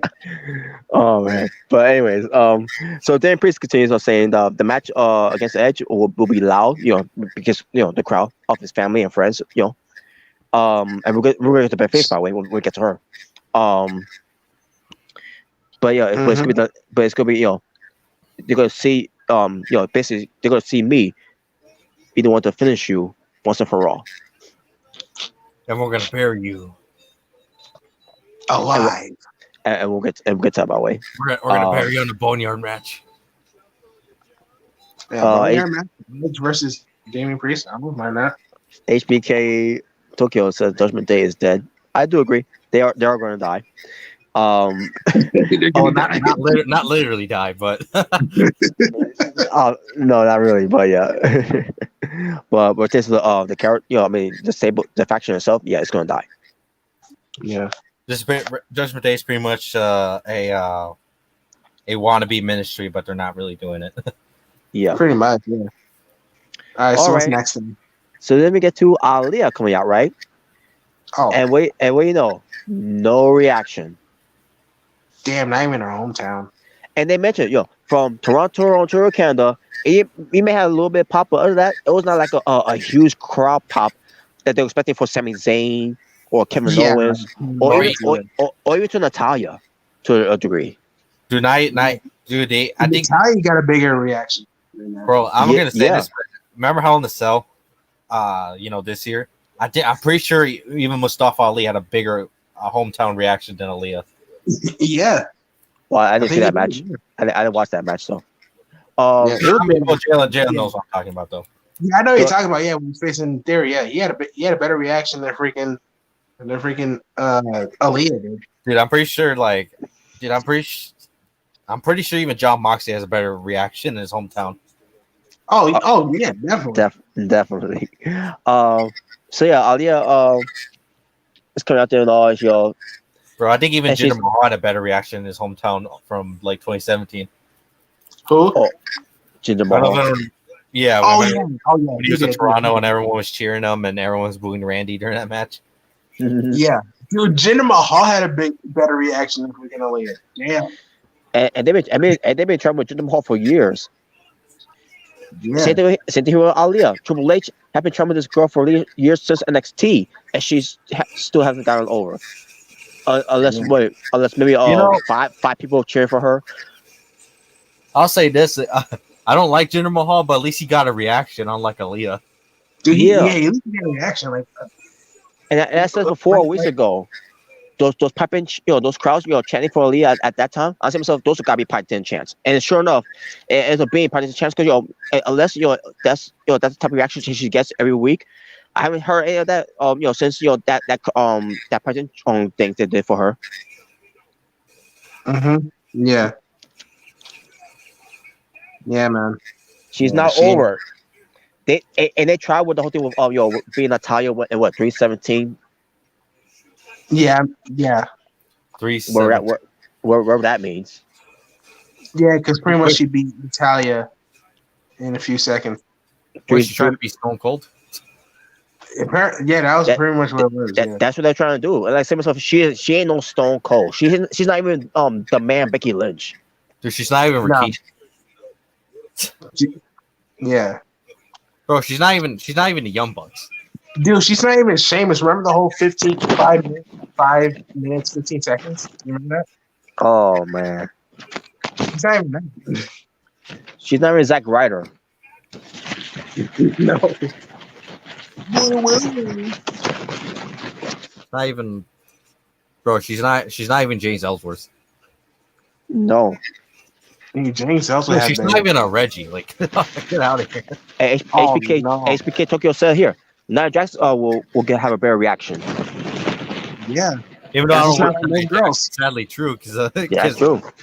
Yeah, because she's not like most girls. Yeah. And also he said, he said that Aaliyah grabs the remote. Yeah. Oh. And she in the wrong era. She'll definitely fit the Divas era. She'll definitely be over. I agree. She's in the wrong era. In this type of era, she ain't getting over. Maybe she can go to the AEW. She won't even get over in there too. Even if they try. You know what she will get over? Maybe.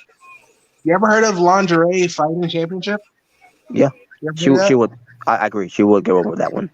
Oh yeah, she would definitely get over that. There are some girls right now that are not meant for this era, in my opinion. And her match with Bayley in this in here, where they try to have her do Trish Stratus faction on the outside, and the crowd didn't even pop that much for her. Damn. And rotates Crouch saying, let's go Alia. No, none of that. When Bailey getting the offense, and beating her up, you at least you could at least have something like that going on for her, but none of that either. Because I don't think anyone even really cares about her. Let alone don't even know who she is. Do they need? Man, they need to repackage her or something, man. Because like this ain't working. And here's the thing: Triple H tried to repackage her so many times at NXT, and it still hasn't worked. Why not just turn her heel? Yeah, turn her heel. Turn her heel, and okay. You know what? I was thinking maybe that could work. Maybe do something what they did with Carmella. I mean, Carmella's not a good wrestler, but at least she gets a reaction. Yeah, well, yeah, sometimes. I was thinking maybe that they could probably have her joint talk contraction, but I was like, I don't know about that. You mean like have her turn on Raquel Rodriguez? Maybe. Yeah, maybe, yeah. It would be something, definitely. Well, it's kind of live with that because they're doing the second chance for a 4-way. Yeah. So, damn. We gotta do something with Leah, man, because like it ain't working. She ain't. And I don't know why Triple H is even bother trying to work try to get this girl over. It ain't working. Because she's hot. And then she reminds me of Trisha. Oh please. Because she's from Toronto, Ontario. Remember when she bent over in front of me? Yes. And your wife caught you. Yeah, Aaliyah did the same thing. It was great. Well, I bet it was though, but sadly she's not good still. and Aaliyah in the ring is not that impressive, anyways. I never thought she was anything good in the ring. And I'm not saying it's just I'm not saying it's the knocker pertains to the person itself. I don't know. It's just the way that they're presenting her. It's like you need to give me a little more than what you're give me about why I should care about this girl. Yeah, I get you. Because if I didn't care about her for during the back in gold days of NXT, why the fuck should I care about her on the main roster, which Triple H be in charge now? Because she's hot. Especially when Triple H was running NXT during that time. With her there. Yeah. Yeah, they got. I don't know. I'll tell you why. Because she sucks.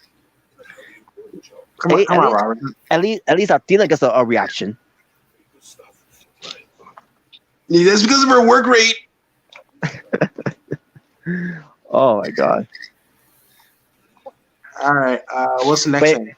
But anyways, enough of that. Trash. I could trash a lot more than Aaliyah. Like Trash Legend. Oh boy. But anyways, and man, you know what? You know, that's a good idea. Maybe they should have Trash Legend and Aaliyah become a tag team. Oh god. Called Lashley and Aaliyah. Lashley and Aaliyah. Aaliyah Legend. There you go. And I'm assuming also it takes to the name Aaliyah. Now I'll just having a theory. Maybe they give her that name to relate to those who are fans of the late singer Aaliyah. Maybe. I think she's Arabic, I think. But yeah, she is. But here's the problem with that too, by the way. There's only one A in her name. There's two. When it says to Aaliyah, there's 3 A's. But I'm talking about when it says to the first letter. There's only one A there. That's there. Well, they want it to be different. Well, I know why. Because copyrights. I'll just say. Maybe. That's my guess, but who knows? But anyways, HBK. Hold on. Before you continue, HBK Tokyo says Aaliyah will get fired and get replaced by Emma. Come on, who doesn't want to see Emelina return? I'll just come back to WWE. Because where was she was doing Impact Wrestling was not working at all. Tokyo was Mark. I always forgot she was on. By the way, Mark, who watches Impact in 2022? No, Oh my god, I mean, you'd be surprised. But Yeah, anyways, yeah. 2 people anyway. oh come Wow. on. But anyways, we got Ciampa and The Miz versus the United States Champion Bobby Lashley and AJ Styles. Now, before we get to the match, was there anything that happened backstage too? Oh yeah. AJ Styles and I think there Bobby was. Lashley. Yeah. AJ Yeah. Styles and Bobby Lashley was walking also, and it appears that some WWE personnel were Yeah. put out. I guess they're putting out a fire that happened. Yeah. Fire? What? Well, all I saw was like, yeah, because they're. Was Seth Rollins there? Did he go like, burn it down? What the fuck's going on, man? Damn. What is going on here? Maybe he's like, I'm gonna burn down Matt Riddle. Burn him down. Yeah, you know what? Let's have an Inferno match at Classic Castle. Oh, by the way, back to Aaliyah. HBK Tokyo says, play with Liz Morgan. They're real life friends, which is true. They are. But here's the thing: they tried that too before in NXT and they failed. They did? Yes, they did. Aaliyah and Liv Morgan? They were a thing on NXT, and that. Oh that yeah, didn't go I nowhere. remember that. That was like all the way back in like 2017. That felt like a long time ago. Wait a minute, Aaliyah was there? Wait, Aaliyah was in. I didn't even know Aaliyah was in. Actually, Liv Morgan and Aaliyah. Liv Morgan's been in WWE for a while. Yes. She I just know wasn't. Liv Morgan, but She just wasn't really like a thing until I think Riot Squad, which was like in 2019 or 2018, somewhere around there. no, I know about Liv Morgan. I didn't know about freaking Aaliyah. I didn't know she was there for that long. Oh yeah, she was. Even before Liv Morgan was on there, Aaliyah was there.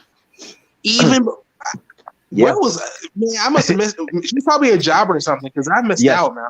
Yeah, she was. That's probably why. I mean, pretty much. In my opinion, I always say if you're pretty much an XC jobber, then yeah, you're pretty much in the lowest of the low right there. She rarely was on NXT. Aaliyah. Yeah, because the only thing I remember from NXT one was really when she was with Robert Stone. That's all I really remember. Yeah, and that was a fail too. Yeah, when he's pretty much just the jobber. I'll tell you, everything they try to do with Aaliyah, it's a fail. No, it's not. Yeah, they should just make her a sexy valet. Oh my god. But we'll see though. Yeah.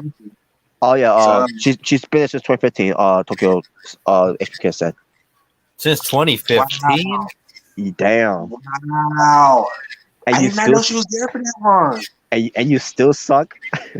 Damn. Damn. Wow. I didn't know she was there for that long, man. How she still got a job beyond me? That is crazy. Oh, I'm just playing though. Yeah, I want to see anyone lose their job, but unless you're a man. Unless you're a man. Well, yeah. But anyways, but back to this. So yeah. But basically, someone was on fire. They pulled out the equipment that was on fire, or whatever. What's going on backstage on Raw, man? It's chaos going on. We don't even know about it. It's like the Wild Wild West right now. Well, seriously, it feels like Raw's the Wild Wild West. I think this man since he's been gone, also he gets stuff on that's been caught on fire. I don't know. I don't know if that's supposed to be a sign that that it's good. The WWE's gonna die. In flames, or whatever. WCW's gonna come back. The WCW's gonna invade. We need revenge. Maybe AEW's gonna invade. Oh no! Well, you're gonna have Kenny Omega on Raw. Well, we'll get hopes up for sake of getting hopes up. So that's not gonna happen. But I mean, since Triple H is in charge, I mean, I can see it happening more now than when Vince was in charge. I guess so. The closest thing we got is Mickey James. But again, this is a Triple H who called that a company a pissant t-shirt company. It was just a joke. Well, the Billy Gunn wasn't. Oh. He's sensitive. He can't take a joke. Oh my god. Billy Gunn Big Love made me joke like that. Bob, but my name's Billy. It doesn't matter what your name is. Oh my god. So anyways, so this match happens, right? And the match itself, I thought, it was good for the most part. Yeah, it was good. Yeah, But then, Better it than wasn't. Cena match. It wasn't. What the fuck? But oh my god! But then it was not much of a match because I knew something was gonna happen. Because this whole thing has been going on for the past few weeks, right? And it always involves AJ Styles and The Miz because we all know what this Lumis was gonna do, right? So all of a sudden, Styles and Miz on the outside because they're illegal. One person I thought it was gonna be Dexter Lumis. So one guy, in a hoodie outfit, in all black and all right, he grabs Styles, and then you get curious pull him away, and it wasn't Dexter Lumis, it's some other guy. Like wait, who the fuck is that? Maybe it's the zombie referee, if anyone remembers that. Oh boy. God. I couldn't make out who that was. Like maybe it was the Dark Order trying to recruit new members. Maybe. Or maybe it's Retribution. Remember? Shut it down. But that was weird. Like they got some random dude with long black hair who look like he's who's Urban. I think I'm assuming he is, but I don't know. No, that's racist. I was just saying. That's what it looked like to me. Unless he's Mexican, I don't know. But I digress. Maybe it was a Latin. Trying to kidnap people. And I thought that was it. Yeah, okay, it was a tease. But then, all of a sudden, there was some guy in a helmet. He pulls off the helmet, and like, holy shit, it's Dexter Lumis. He's like, Dexter Lumis. And he got a he disguised himself as police. Yeah, like a SWAT member, wherever. Yeah. And like, wait a minute, The Miz? You're talking The Miz? he kidnapped The Miz. And then he kidnapped The Miz. Hey, does anyone remember when he kidnapped Roderick Strong and he kidnapped Austin Theory? I remember that. Yeah. I never seen it, but I heard about it though. Yeah, I did. I think Dexter Lumis actually got a pop from that. Yeah, he did. Even Dexter Lumis. Dexter Lumis got a bigger pop than Aaliyah. Yeah. You know what's funny? Yeah. What? So it might be a little off subject, but you guys remember? Okay, so Jalen, you probably saw the clip where I think they're doing a segment where they want Roger Strong to get in the trunk, but then he runs away. Yeah. Someone literally made a meme that said when Roger Strong or WWE forcing Roger Strong to stay in WWE, and it just shows that scene, that clip. You want me to get Dexter? HBK Tokyo said that Emma is only coming back to WWE because she's dating Madcap. Oh, yeah, that's right. She is dating him. Oh, yeah, she is dating Madcap. Yeah. Madcap, you lucky bastard. Wow. That was me. But yeah, wow, that's nice. Yeah. Yeah, I mean, I can't blame the guy. I mean, he's already got a world championship right there. Mm-hmm. Yeah. So and actually caused a disqualification too. Like, basically caused a disqualification. Like, what the hell, man? Like, Dexter Lumis is kidnapped The Miz, and like, what the hell? Like, okay, so we got confirmation that he's a babyface. Yeah. I don't understand this. Like, wait, hold on, what? It's kind of confusing. Maybe it's something against The Miz. Well, I guess I'll know if we're gonna find out from him because his character is that he doesn't talk at all. He doesn't really talk. Yeah. He does draw. I don't know. Maybe Dexter Lumis should have another wedding. No. He does draw pictures though. So. Okay, yeah, he can explain that. He can explain. He should drew a picture of The Miz. He's like, why you capture me? You got me fired. Hey, you guys remember when he made Wait, what? Like, could you imagine like somehow like The Miz got him fired or something like that? Miz pulled straight that he got next was getting fired. Miz was actually the real guy behind a bunch of cuts. Oh man! Wow. You know, I was gonna say is like you just imagine like or I was gonna fuck. Okay, okay now I remember. Anyone remember the Dexter Loomis when he made the picture of Johnny Gargano? That was funny. Yeah. Yeah, Johnny Gargano crying. Well, I didn't watch that at the time, so I wouldn't know. Of course you would. Anyway, but speaking of who we're about to talk about. Wait, hold on. We gotta get ready. Wait a minute. Gotta get ready because this rebel smart. This rebel smart. Which by the way, I gotta bring something up here too. From Walt's side. I think it's the same guy, Chucky. But this. A midget hard, Johnny the midget. That's what he wrote. That's what he wrote. But anyways, this midget heart. So, I'm gonna tell you my side of this.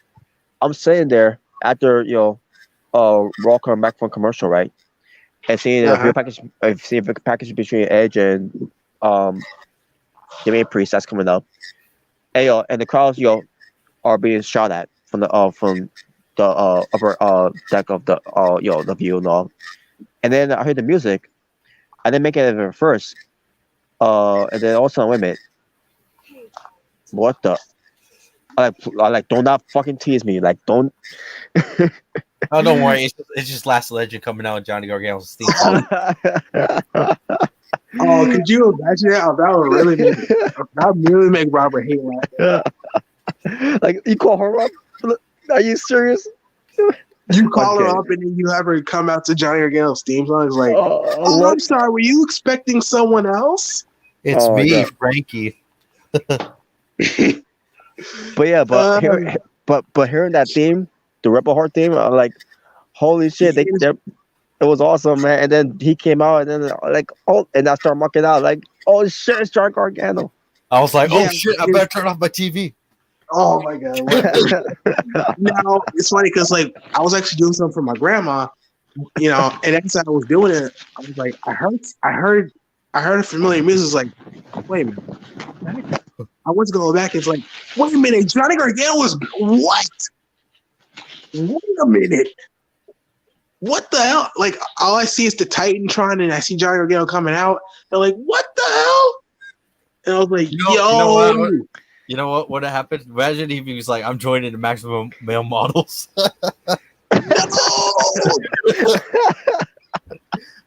Yep. You son of a bitch. Gargaso. There you go. Don't you ever say that. Johnny Dupree. Johnny Dupree. The cousin of Max Dupree. Oh my god! But yeah, Johnny Gargano was back, man. It was like, oh my god! He had massive pop. Yeah, he had a big pop too, bro. Like he had a really good pop. Like you got Johnny wrestling chants. I was like, yes. And then he started running around like that's how you get his crowd fired up. Yeah, because I saw him he was. Getting the crowd excited.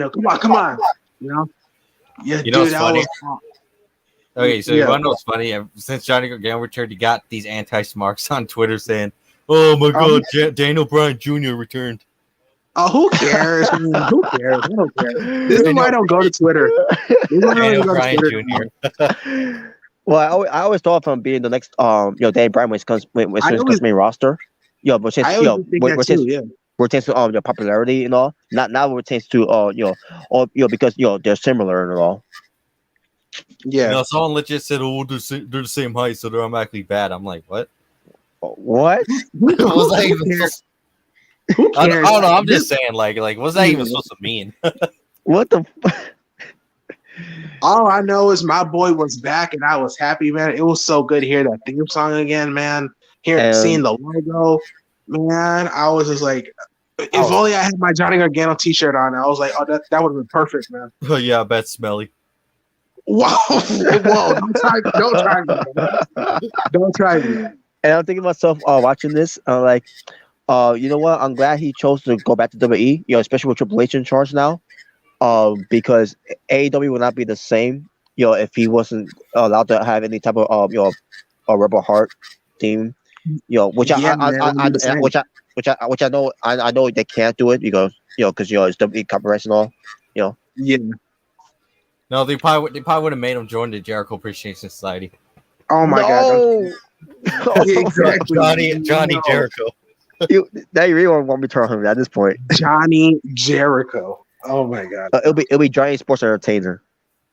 Yeah, instead of Johnny Wrestling, it's Johnny Sports Entertainment. Or you know what's even worse? They probably would make him join the Ass Boys.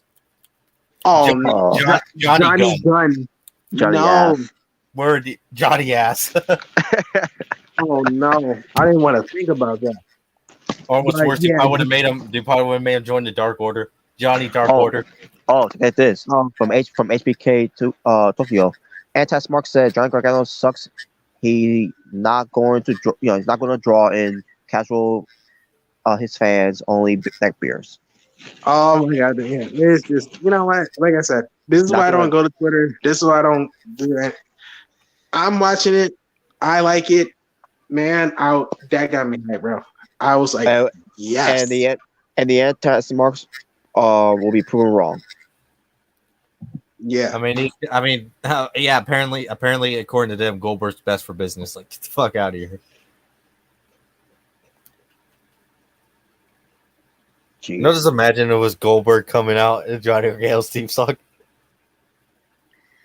He had come up with a liner, which I don't know if Goldberg's even that clever enough to come up with a liner like that. But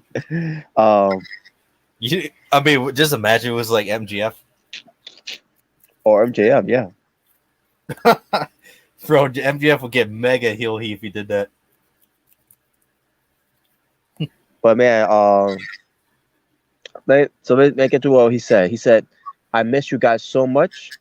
The crowd starts reacting to him saying that. Yeah, I didn't miss you. So we get John Wrestling chants going on, because of that. And he says, "Well, surprise everyone." And yeah, it definitely was a surprise because this was not something I expected. Turn on Monday Night Raw. I was not expecting John Gargano coming back. The way they had him come back. I kind of figured he was going to come back, but I didn't expect he was going to come back like this soon. Yeah, I expected him to come back, but I didn't know. I didn't expect him to come back, on the level that they did. My God. So he says, it's been nice. It's been 9 months, since he hasn't been wrestling, with Joe. It's true.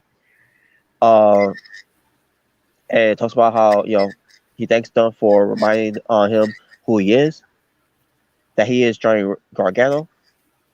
Basically, the outcome of a big deal. Which is NXT, former NXT champion, 3-time North American champion, tag team champion, first ever Triple Crown champion in NXT history. Gargano, said that he won a tag titles right here in this building, in Toronto, Ontario, Canada. And if you remember who The Revival. DIY beaten. Yes, they beaten the Revival, which now we know as FTR. I'm pretty sure they're FTR's brothers. Oh God. So JC says he's been gone. He's been asking the question about where he's going to go, where he's going to show up. We all expected him maybe come to AEW. Since and this was during the time when Vince McMahon was still in charge. I want him to go to Impact. Or maybe Impact. Speaking of Impact, he did kind of show up in Impact, but as a video footage. So talk about Alex trying to get a shot against Josh Alexander for the title. So it's nice to see him appear on that too. Even though it wasn't like an official appearance. I'm back. Yeah. No, where'd you go to the smart bathroom? What?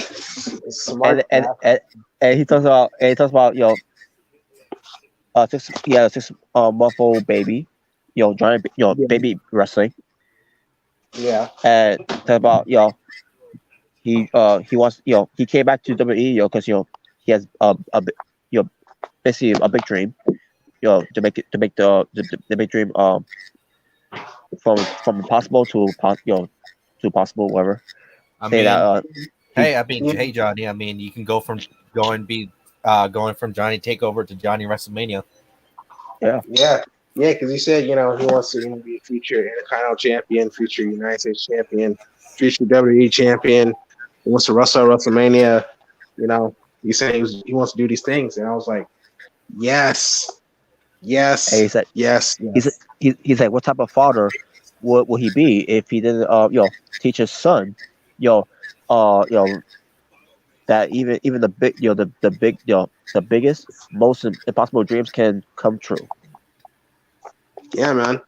And and then that's that's what and my that's why that's what my and that's why he you know, and that's why and that's why he's back in WWE. yeah. And then that's when my other boy came in, Austin Theory. I was like, yes, we're getting like the way reunion somewhat. It's like yes. And I It's like like that. What? I should have known. I should have known he would have came.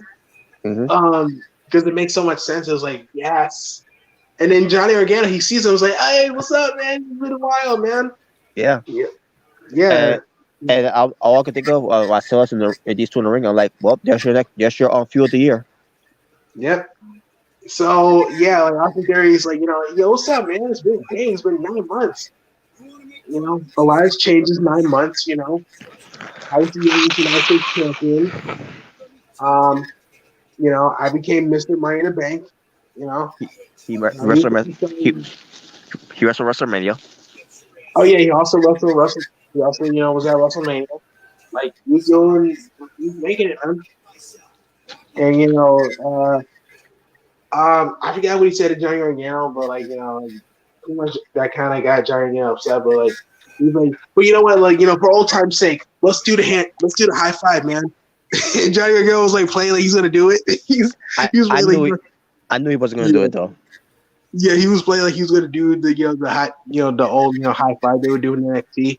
It's like, hit me, Johnny, hit me. He's like, well, he definitely hit him. It was like super kick. I was like, oh my god, yes. Now here's the thing. I didn't know about the whole high five thing because again I wasn't watching during those times. But when he said hit me, and like yeah, he's gonna hit you all right, but it's not gonna be the hit that you're looking for. Yeah, he gave him super kick, and that was it, man. Super kick party. He's like, it was so good seeing him back, man. It was so good. And he got this crowd. And also when he came out, he got the crowd chanting, "Who's your daddy?" Oh yeah, because crowd chanting, "Who's your daddy?" Yeah. And that's why they should book Vince versus Johnny custody of Theory match. Oh my god. Yeah, did you guys see that? Did you see that photo I sent you guys? I saw it. I saw it. Oh my god. But yeah, if they did that at WrestleMania, that would be the best WrestleMania match ever. Oh my god. Obviously for me, that was the best part of the night. Johnny Gargano coming back, that was the best part. Okay, so here's what he said. You know what? I'm happy he came back. Like in all seriousness, I am. Yeah. That was so awesome. Yeah, it's good to hear. It's good to see him again. I can't wait to see what good matches he puts on next on the main roster this time around. Yeah. But I'll say this: I definitely do prefer him coming back to John Cena. So me too. Me too. But I was gonna say, Theory, after saying all accomplishments that he did, he's like, I'm doing what you should have done, and then he's like, but I couldn't do this without you. We came from NXT together, you took me under my wing, but now, but now I'm the one who's the veteran now, and you're the rookie. Yeah, that's what he said. Yeah. And he's like, you have to carry my bags, you can carry my briefcase whenever I feel like cashing in. Oh man. Yeah, so that's definitely hey, Johnny Gargano versus Austin Theory, Clash of the Castle, book it. Do it. He went from being Papa Johnny and now it's Papa Theory. Yeah, Papa John's, Papa Johnny. So, what pertains to after seeing the return of the Rebel Heart, Johnny Wrestling himself, Jack Gargano, on Monday Night Raw.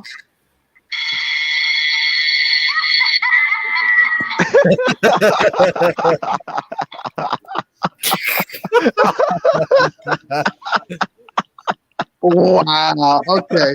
I'm just kidding. I was loving it.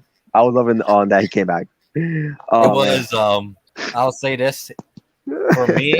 It was Last Legend out of 10. That's what. Out of 10, bro. Negative million out of 10. There you go. Wow. Okay, whatever. No, I'm just kidding. I'm just kidding. If I had to give a rating, it would be the Undertaker out of 10, which means it's. Well, I'm pretty sure you know what that means, right? Yeah, that was the 10 out of 10 for me, bro. Yep. There you go, Robert. Yep. That's pretty much how it was. Yep, definitely. Just kidding. I turned off the TV once he came back. Oh my god! I was like, well, nap time. I'm pretty sure those anti-smarks did that right. Oh, the Venom midget's back. Oh, JD's back. Oh my god! But yeah, Gargano. And yo, I'll tell you one thing. Tonight, we're Gargano return on Raw, and then we're going that promo, mention NXT and all that, and restock, and bringing out Austin Theory, and potentially restocking their histories and all that all together on NXT. Right there, another statement that Triple H is changing the game in WWE. I am the game. No point intended, by the way. It's all about the game and how you play it. It's all about control. And you can't take it. All right. It's all about the Johnny and how you Gargano it. Oh man. So now we get to the main event. Yeah, it was the Rated R Superstar. That's right. Versus the Punisher. The Punisher. Damian Priest. Versus the Smark. Now, I did notice with Damian Priest when he came out, his entrance, he did have a remix version of his old theme song. Yeah. Oh, yeah. For me, yeah. So they brought that back, but it's more remix. With it sounded good. Yeah, it did. I didn't mind. Yeah. Were you talking about his old theme song? Yeah, like they brought back his old theme song, but it's more remix. Like, you're talking about the one he had at NXT? Yeah, the one he had at NXT. Yeah, they brought it back, but it's remix. Oh, so it's not that trash theme song he had before. No, it's not. Well, yeah, yeah. Okay, but it sounds good though. It sounded good. Yeah. So I guess that's Finn Balor, Rhea Ripley, and Damian Priest get their own having their own themes pertains to being the Judgment Day. But when they I think Finn Balor also has his own theme too. Like I think it was a remix. Yeah. And basically, it was teaching you who's gonna do the whole spraying your arms. I forgot to mention that too, by the way. We did the entrance. He's getting ready to face Dolph Ziggler. Because the thing is, he spreads his arms out there. Amber Ellis does it too. When it takes the spotlight be on everyone. Nope, that's not the case at all. Because Balor's the heel. Yeah. So I guess we're with them having their own separate theme songs, music in the way I should say, and then the theme songs together at the Judgment Day, the other side by Alter Bridge. Yep. Edge's theme song. Which it was until they kicked him out. Yeah, this is our theme song now. So Edge and Damian Priest had a match, and I thought it was pretty good for what it was. It was a good main event match. Yeah. And apparently Beth Phoenix was there. I must have missed it when they first saw her. Yeah, she was there. Yeah. She was in the crowd. She was in the crowd. Okay. I must have missed that part when she was in the crowd. But because when they show a replay of Damian Priest power bomb on Edge through the table, the broadcast table. The crucifix bomb, I should say. That's when they show Beth Phoenix, concerned look on her face, like, oh no, because he went to a table. Yeah. Okay, she is there. God, I was sure that she was going to return too. I thought to myself maybe she's gonna come out as as a make elaborate entrance, whatever. But no, she was just at the crowd, watching on. Yeah. But the match itself, I thought it was pretty good of what it was. At one point, referee Charles Robinson was basically a referee bump happened so brutally hard that His shoe fell off. that his shoes fall off. Yeah, one of his shoe fell off. And then, that's when Damien, got the chairs, but Edge countered. And, he did he broke a piece of the chair and he used the piece, as like, to do the crossface and put it in his mouth. That was sick. Yeah, Damien's face when he was doing it. Yeah. Damien's face. That was funny, bro. But yeah, but when I saw that whole thing with Charles Robinson's shoes in the ring, last time I could think about someone's shoes in the ring was Michael Cole back in 2014, where Brock Lesnar found him off of his shoe. Yeah, no, I said 15 when Brock Lesnar F5 him. Oh yeah, 15. 15, let's say, not 14. Yeah, 15. Yeah, because that was after WrestleMania 31. Yeah. So that's what reminded me of when Charles Robinson's shoe came off, and I noticed the shoes that he was wearing, it was New Balance. Well, I'll tell you one thing: those New Balance wasn't had enough balance to keep that shoe on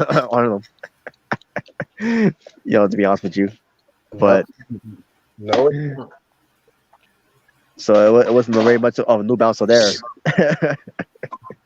Anyways, so in the end, Damian Priest, I guess you try to go for the finisher, the crucifix power bomb, but then Edge got out of it, and then went for.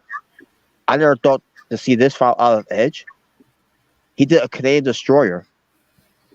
Oh yeah, he did it. Yeah, he did do the Canadian Destroyer. I'm like, what?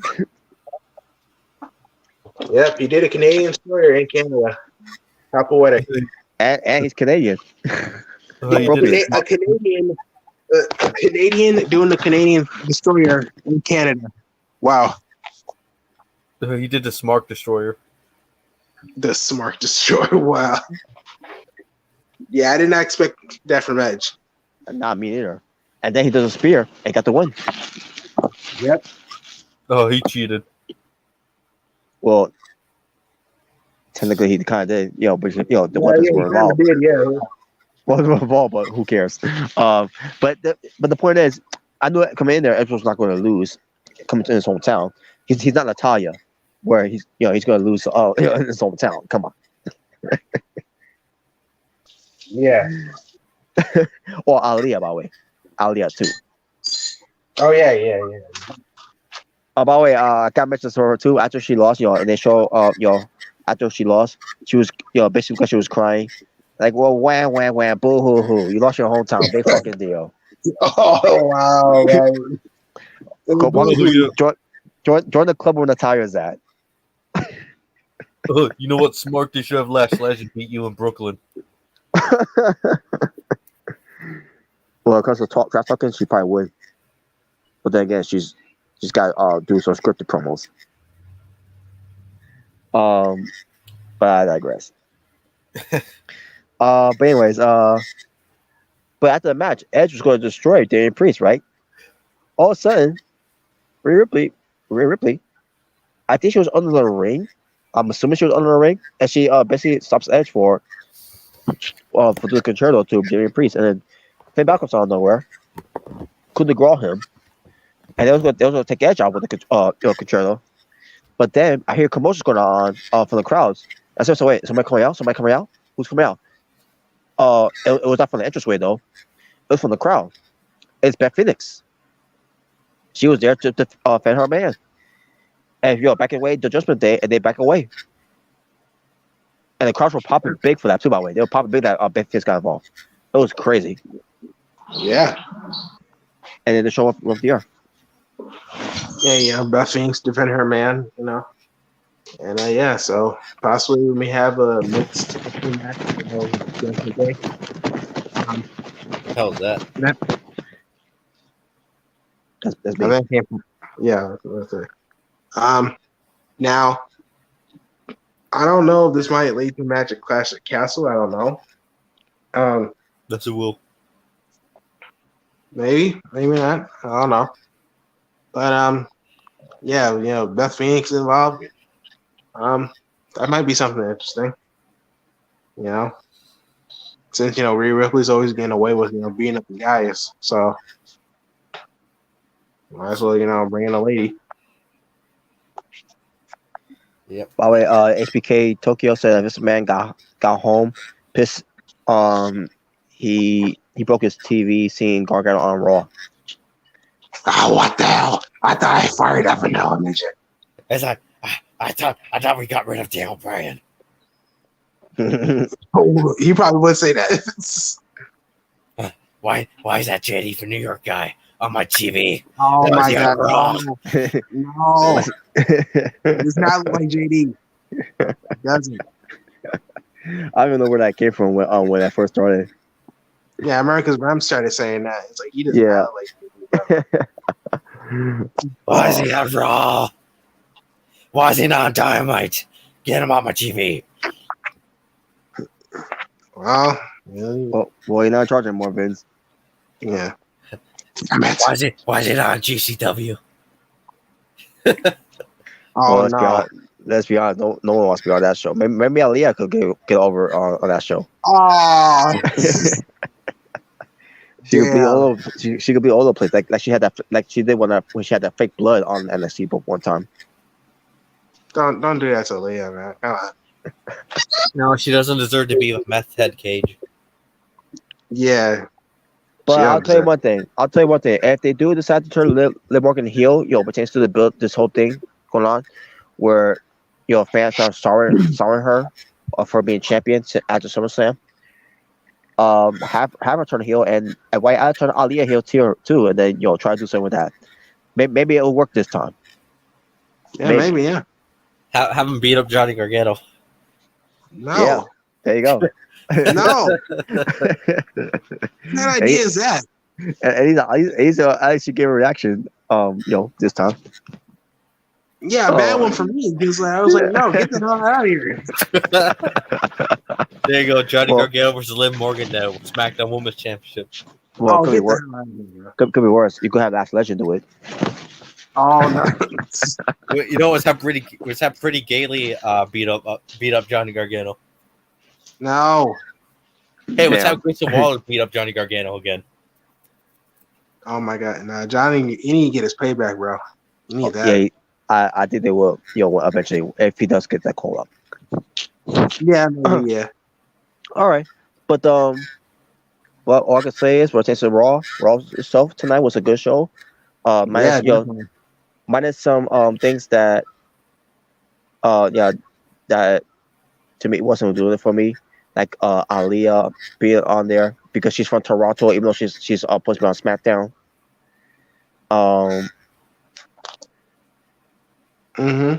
But besides that, the rest of the show wasn't. It was a very good show. I will actually give the show a 9 out of 10. Okay, man. Yeah, I give it. In fact, I will give it. I will give it a 10 out of 10 instead because of tonight's Gargano's surprise return. Because I was not expecting that return. I did not expect that either. What's an AEW? I'll give it 0 out of 10. I'm gonna give it a 10 out of 10 too. Yeah, 10 out of 10. I'll give it 10 out of 10. And finally, we got Dex Loomis finally choosing who he's going after. Yeah, it's the awesome one, The Miz. Oh my God, I think I see Dexter Loomis out my window. he is that dude. Oh boy, he's gonna kidnap me. Oh no. He kidnapped The Miz because of those terrible Marine movies. He's gonna make The Miz watch every Marine movie. Oh God. Oh my God, he's gonna make The Miz watch every John Cena match. Whatever, shut up. Yeah, especially that main event match they had, which was trash. Oh, don't remind me of that. Because of Cena. Oh my God, don't remind me of that. Because of Cena and also because Miz got a concussion. Oh yeah, that bump he took was ugh. Oh, the Miz. Yeah, because he hit his head on the ground. I loved it when the Miz won. Me too, I actually. mean, as a kid, I hated it because I hated the Miz, but I mean, the fact that the Miz won at WrestleMania, I mean, it's just facts. Everyone loved it because they hated Cena. Yeah, I know. Oh man, because it was in Atlanta too, where I was staying. It was in Atlanta. and that was the same WrestleMania. And that was the same WrestleMania where, and that was the same WrestleMania where CM Punk was upset that Miz was main event WrestleMania, and yet he was not main event WrestleMania. Yeah. Oh, he's a crybaby. Wow. I mean, I think the Miz was definitely the guys that I kind of think deserved it. He deserved it way more than Cena ever did. Oh my god! Especially because, like I said, 2010 was definitely the Miz's year. That was his year. HK Tokyo says WrestleMania 27's match was worst.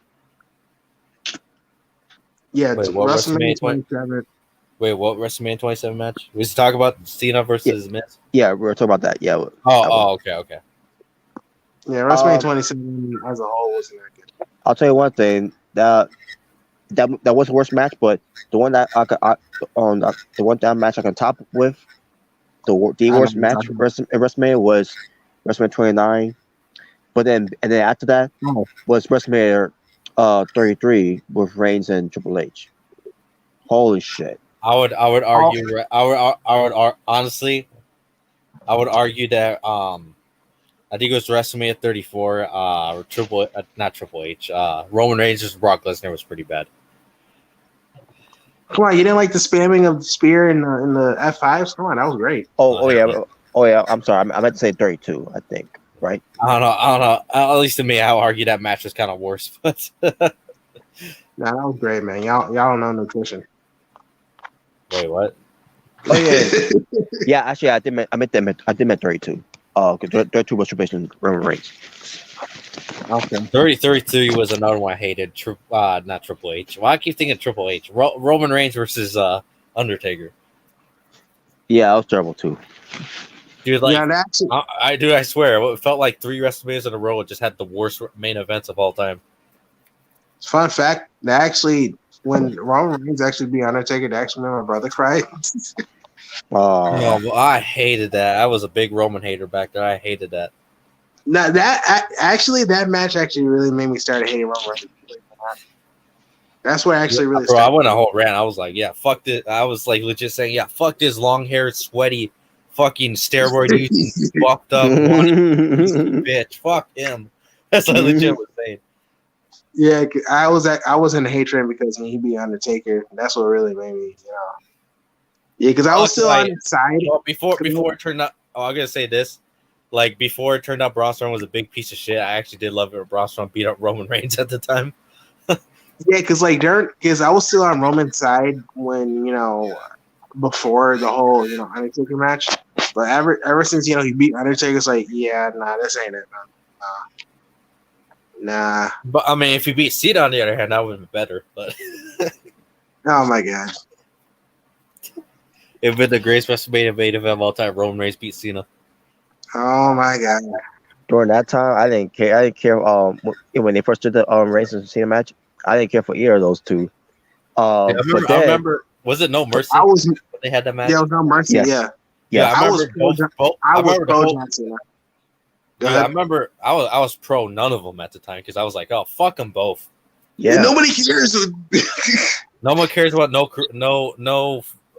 one cares about Barry, John Cena. No one cares about no fucking talent Roman Reigns. That's what I legit said.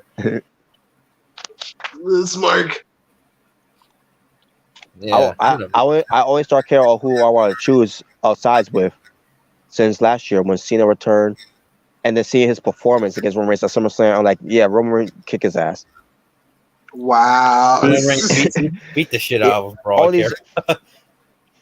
Not only because Roman Reigns promo, it's an understatement there about Cena. He's the same old character, the whole, this missionary, yeah, that whole thing.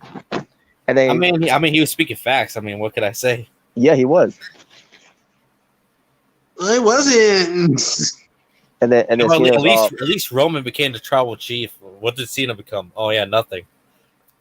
and then Cena's whole story is all I need to do is just pin you 1, 2, 3, and that was the story. Like really, Because that's all he needed to do. Come on, John Cena. and yeah, this is Roman Reigns we're talking about, and this is Roman Reigns we're talking about here. I remember the match out of No Mercy, and people were booing both of them. That was hilarious. Yes, I was like, I think Mark's. I think someone asked me, "Was like, who do you say, fuck Roman Reigns or fuck John Cena?" I was like, "Oh, fuck them both. I don't like none of these two." Nah, Yeah. you know what really made me say it, screw them both was really like when Roman Reigns versus Jinder Mahal happened at Money in the Bank. that was. I didn't watch the match, but that was meaningless. Dude, The it match was like, wasn't good. I'm sorry, that was not a good match. dude, they both got booed. Like, dude, it was so bad. I was just saying, like, yeah, fuck this match, bro. Dude, it was so bad that people were literally chanting everything. Like, they were chanting "end this match, bro." Like, they did not care. No one cared about the build up. No one cared about these two at all. No one cared, bro. Like, they were chanting. It was a way. What Vince tried to do this. Well, people don't like Jinder. I'll just put him against Roman. They may get behind Roman. Roman. That's what he tried to do. Like, you know, because Vince was trying to get Roman Reigns over. He tried to get Roman's cheer, and that didn't work because they both got booed. I'm pretty sure Jalen does remember, that one video that came out around that time where the guy was bitching like, "Oh, why did everybody hate this match?" Like, the guy from Pro Wrestling Unlimited. Yeah. She made a YouTube video bitching and moaning that people didn't like the match. Yeah, I remember that. I didn't watch the match myself, but I could speak for everyone because a lot of people have seen the match because it wasn't good. Yeah, and then this guy was like, "Oh, it was a good match, but people just love to see Indie Fest." I'm like, "Oh, go fuck yourself." No, you know what else he said? He's like, "You're only saying that because your YouTuber, because the YouTuber you worship told you to." Oh. And there's another guy saying, "Oh, you guys are only saying that because a fat neckbeard said it." I'm like, yeah, that's what. I was like, who the fuck you talking about, bro? It's like, no, I hate this match because I don't like none of these two. Because I was like, fuck these two, even before the match. Nah, it's because we were watching Otaku. That's why. Yeah, that's why. It's his fault. Now thinking about it from back then, I wonder if he was trying to talk about Otaku or someone else. I don't know. Probably. I don't know. Because I remember. It's like, dude, even if I didn't watch YouTube, I still wouldn't like the match because it sucked.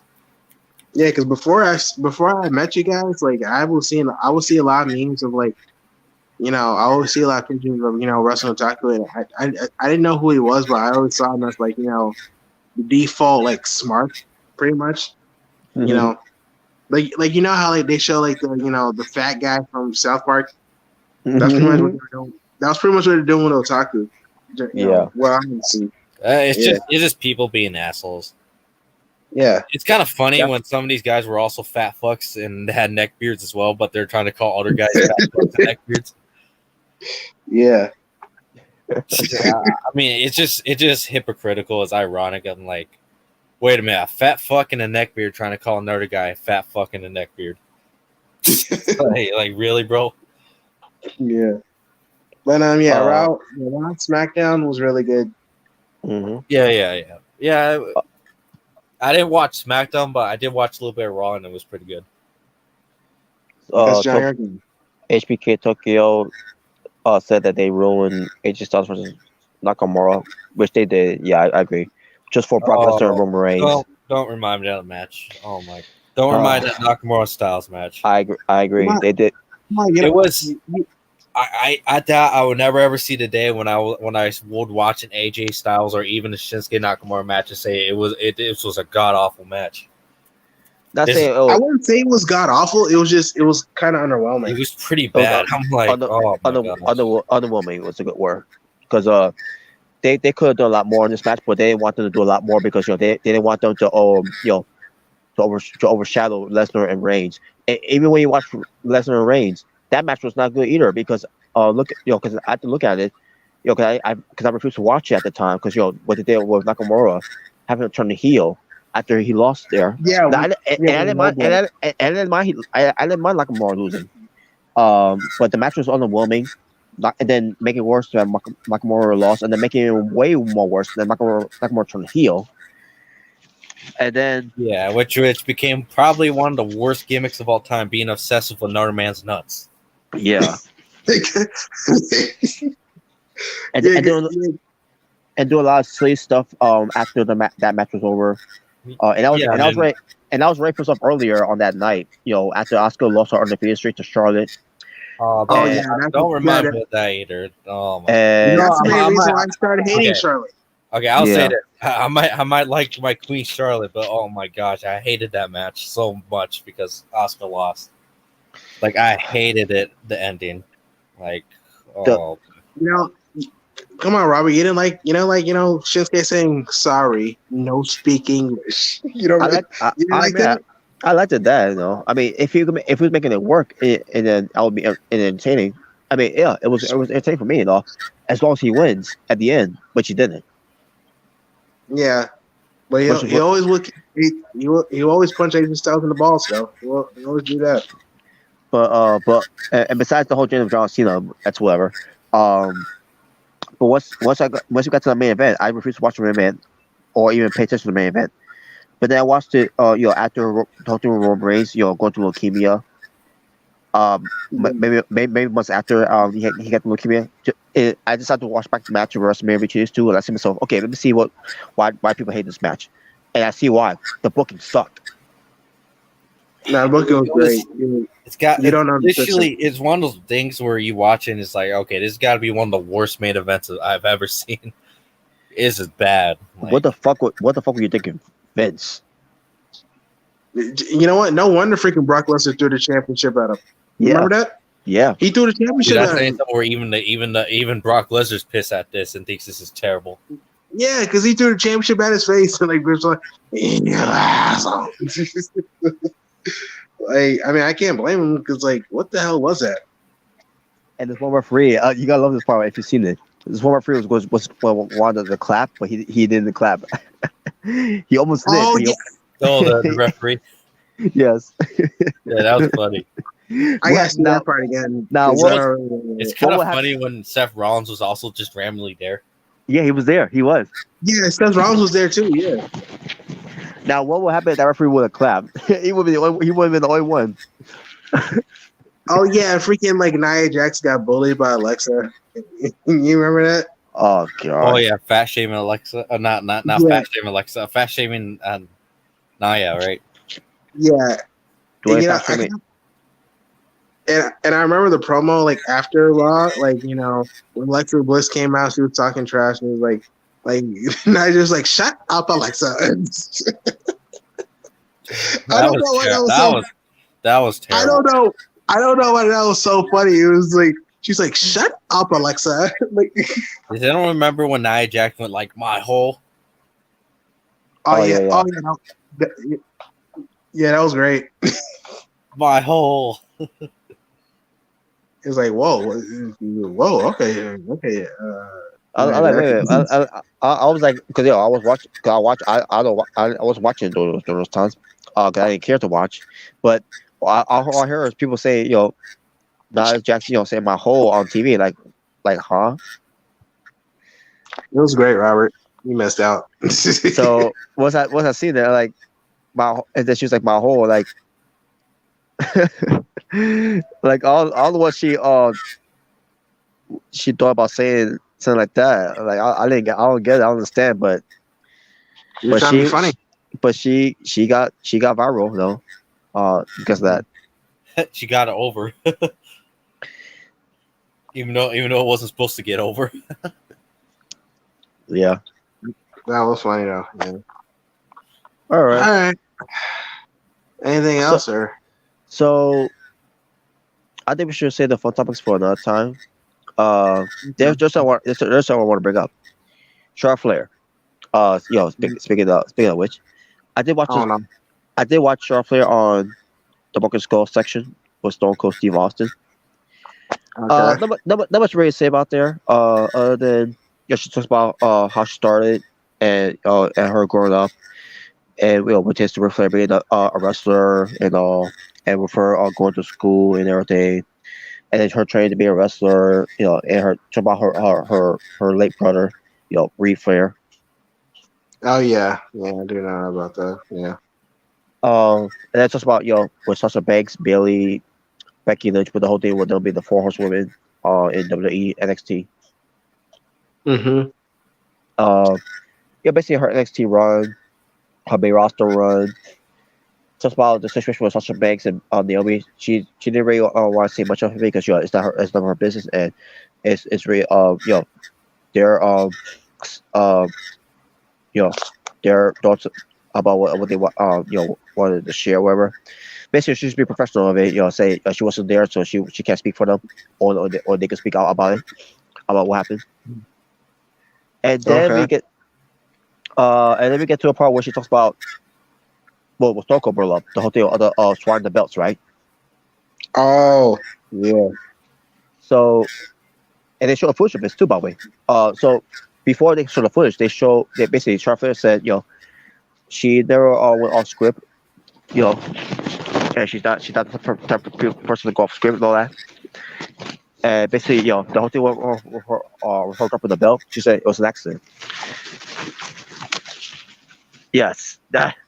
So now for me, like hearing this, like an accident. That's not why I heard from all the reporters at the time where as far as the belt thing and all, where you're supposed to give it to Becky Lynch and then you didn't. I don't know. It was during that time. We talked about it before. That whole drama Oh where yeah, I remember that. You talking about when she threw the belt? yeah, basically Yep. it was more a Becky Lynch story. Oh, well, let me get the footage though. The footage shows because it was on SmackDown because I didn't watch SmackDown during those times. Didn't care to watch it during those times, but they show a clip of it. So Becky Lynch and Charlotte Flair are going to be swapping belts, because Charlotte Flair is on SmackDown and Becky Lynch is on Raw now. So Mm-hmm. basically, Charlotte Flair had to give her the belt, but Charlotte Flair refused to give her the belt, and Becky Lynch tried to take it from her, and Charlotte Flair, let go of the belt because maybe she thought Becky Lynch was going to take it away from her like that. Uh, so basically, you have to see the footage, just see for yourself. I don't know if she dropped it on purpose or not, but then Sonya Deville was upset of that. Becky was upset with Becky Lynch was upset with that. Sonya Deville told her to pick it up, and Charlotte Flair was talking to Stone Cold about this. If my character or which is my character, I would not pick it up. But because of that situation, what happened there, like whatever, I'll pick it up. And then Becky Lynch tossed the belt to her, her belt, because she's supposed to give it to Sonya Deville, so that Sonya Deville could try to to fix this issue or this segment that's that way away we're off the rails. Uh, so yeah, it was a mess. Because this is my first time seeing this, and again, I don't know if it was an accident or not, but based on these two on the history as of late, and Charlotte Flair, what takes to Charlotte Flair, always gotta be the one to be on top. Like going over Asuka, Rhea Ripley, where it was unnecessary. It was totally unnecessary. Um, and especially her going over at the Red Rumble, which it should have been Shayna Baszler during that year. Um, so yeah, I don't know, man. I don't know what you guys. If you guys see that footage, yeah, you can speak on it and share your take, your take of it. If it was an accident or not, but from how I see it, maybe she did it on purpose. Maybe she did drop it by accident because Becky was trying to get the belt for her. I don't know. I the body language. Sometimes I can't tell with the body language. If she did do it on purpose or if it was an accident. But I don't know. Just the way it was looked at in the way I don't know. I can't tell. So But based on the reports during those times, when there was heat, backstage heat, because of this whole thing, I don't know. I don't know what to make of it. So Yeah, I don't know either, man. I really don't know what to think about it. Yeah, I mean, maybe it was, maybe it wasn't, maybe there was actually like real heat between the two. Yeah, I don't know. Yeah. I don't know. I don't know if it still is, because let's face facts. This whole thing, you know, for those two not being friends anymore during those times, that's because one of this band was still there. Where this band is make everyone stressful during those days, where you're always showing up late to Raw, rip out scripts, and then make a new one because he didn't like how that spirit is, and changing things for the fly, just going what he wants and not what they want, because that's just man's mentality. He's always got to find things to entertain himself instead of entertaining us. Mm-hmm. But maybe this will be different. Maybe Triple H can help them talk things out with whenever they come back. Maybe things could be a little different this time with Triple H doing things his way and help out the talents. At the end of the day, Triple H is talent relations. Head of talent relations, I should say. So we'll see if they change. If the mood of the attitudes backstage could work differently this time around. That's if they, if we do see Sasha Banks and Naomi come back too. So Yeah. But besides that, the show itself, Stone Cold with Charlotte Flair and that, I thought it was decent. Because I there were some things I already knew about Charlotte Flair pertains to why she's in her business and all that, and about her brother, about Ric Flair, like whatever Ric Flair.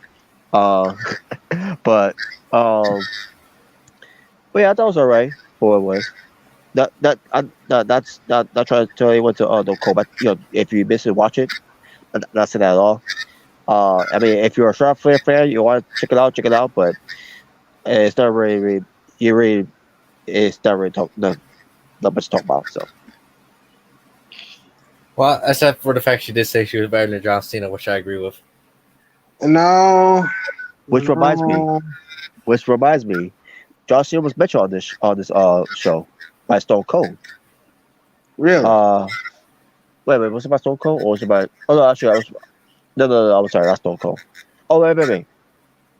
No, actually, Charlotte Flair. Charlotte Flair mentioned something about John Cena when she was when she first started NXT. What the hell did she say? She was talking about she wants to be like John Cena, which is to being role models to burying people. yeah, her trying to. Oh no! Yeah, okay. Yeah. No! Yeah, okay. Oh my God! Now you said that. I didn't think about that. Yeah. She wants to try to be like John Cena, so let's bury as many people as we can.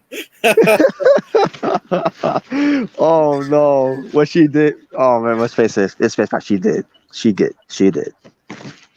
Yes, we did. So you acknowledge John Cena has buried people. Wow, I didn't expect that from you. No. Yeah, you just did, bro. You just did. No. You can't take it back. You just did. No, I didn't. Yes, I didn't hear what you said. I didn't hear what you said. Oh my God! I didn't hear what you said. But basically, what I was trying to say here was, Charlotte Flair wants to be like John Cena when it comes to being role models to kids, which she is. Why are you doing that face for? I mean. Well, she is. I mean, she is. That's funny, bro. That's funny. That's nice. I'll tell you what's funny though. So Stone Cold mentioned something about when he did a drop kick, right? Wait, Stone Cold did a drop kick before? I never. I guess it was back in the days when he was in WCW. Where he was Hollywood. Yeah. Oh yeah, I remember. Yeah. I didn't even know he even did a drop kick. Okay, I remember Hollywood Blondes. Because Brad Pittman, he knows how to do a drop kick. Stone Cold, when he was studying Steve Austin, he did a drop kick, and then also backstage, Arn Anderson is like, "Don't ever do that again." That was terrible. So why do I bring this up? Because Stone Cold said, after he learned from our answer, he's like he never did another drop kick ever again because they I think Stone Cold made it back into it. It's like okay, yeah, I mean, that was terrible. Like because Stone Cold is not that type of an athlete to do it anyways.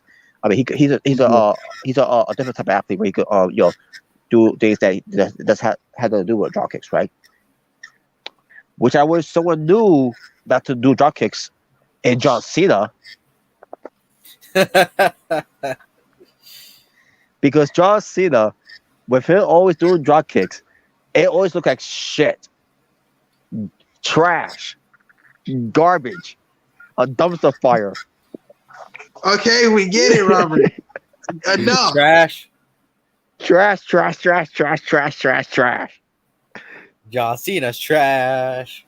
John Cena's trash. Now, when says to my greatest of all time is Stone Cold Steve Austin, at least he knows to learn not to do a drop kick. Meanwhile, fuckboy Buckethead doing drop kicks for years, and it's always looked like shit. Which I call it the fatal drop kick, wherever I used to call it. The fetal drop kick. The fetal drop kick. Just the way it looks. It looks so fucking awkward. Oh my god. I guess the steroids didn't help him do a drop kick that much. But so there you go. That's my burial of John Cena there. John Cena. Because we totally needed that, right? We really needed John that. Cena sucks. Yes. John Cena sucks. But anyways, he's not good. You know what? I'm not gonna lie. Actually, it's weird. Like, no, because I'm actually looking at John Cena doing drop kicks. It's just the way. Hold on. It's just the way he looks like when he's on air. It looks so funny. He looks like he's trying to fly. Like I don't know. Fly. I don't know. It looks kind of weird. Okay, Bro, I'll give you. What do you mean? He's trying to look like he's trying to fly? He thinks he's AJ Styles. Okay, I'll give you that. His drop kicks are weird. All right. Yeah. if only we could fly. Get ready to fly. Unless your name's John Cena. To fly. What? It's You know John what's Cena. You know. You know. What's fun? You want to know something that's funny? What? No. Apparently, actually, from what I heard, AJ Styles hated that theme song, Get Ready to Fly. What? Really? Yeah, apparently he hated it because he thought it sounded too generic. Really? Wow. Where'd you hear that? Apparently, in an interview, I think someone asked him what was his favorite theme song. I think he said his Ring of Honor theme song was his favorite, but the one he hated the most was Get Ready to Fly. Oh, yeah, that was a great theme song. Yeah, his Ring of Honor one. Yeah. Oh yeah, I've heard of it. It's been a while since I've listened to it. I got download that song.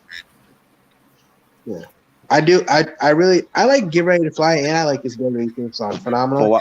But wow, I never knew that. I didn't know that either. Yeah, I was like, damn, that's interesting. I didn't think he actually hated that theme song. Well, then again, that theme song probably gives him nightmares because of the freaking cum shirt he had. Oh, That's probably why he hates it. Didn't he say that was like the worst T-shirt he's ever had? Yeah. That is the worst T-shirt he's but ever had. actually, I don't blame AJ. It was looked trash. Dude, that was garbage. Like, dude, it was like, you know what? I'll say this: I've seen John Cena T-shirts that look way better than that shit. Dude, Yeah, if you see his face when he was wearing it, you can tell he hated his face. Yeah, I can tell. He's like, well, I mean, at least I get free toilet paper. Yeah, shoot, because like Jesus, that was freaking disgusting, bro. Like it was, man, that was terrible. That was worse than Randy Orton walking on his leg like sperm. Don't remind me of that. I remember seeing that thing, and I'm like, "What is that? A sperm? What the hell?" Don't remind me of that. I'm like, I was watching. I saw that. I'm like, what the hell is that thing? Dude, look at AJ's face, bro. He looks so. He's like, what the hell am I wearing? Now the He- story. That's the he's thing. like- He looks at that. He's looking at a T-shirt. He's like, "Who the fuck made this T-shirt?" Eric. Exactly, bro. He's Like, who the hell fuck made this T-shirt? Like Vince Russo. Now here's the thing. Go ahead. I didn't realize that T-shirt was made because I wasn't watching during that time. Not even know that T-shirt was even in existence until guys. The Asylum shared it with me about months ago, maybe I can't remember. But I think I remember I share screen it because I didn't even know what the T-shirt looked like myself, and then I saw. I'm like, oh my god! And I saw it. And I'm like, holy shit! Who the hell decided to make that T-shirt? Probably Vince Russo. I think I showed y'all that. Yeah, I think it was me. I showed y'all. It was like, it was so terrible. bad. I won't be surprised if it was Hogan or Russo that decided that was a good idea. Like, dude, I can't imagine someone actually buying that T-shirt. I can't imagine. Troy Ryan. I bet you'll buy it off of WWE shop, Smark. I would not buy that shirt. Hell no. ACH. No. ACH. Yeah. Oh yeah. But yeah. The clown himself, ACH. Yeah. Oh, that's my slave name. Oh man.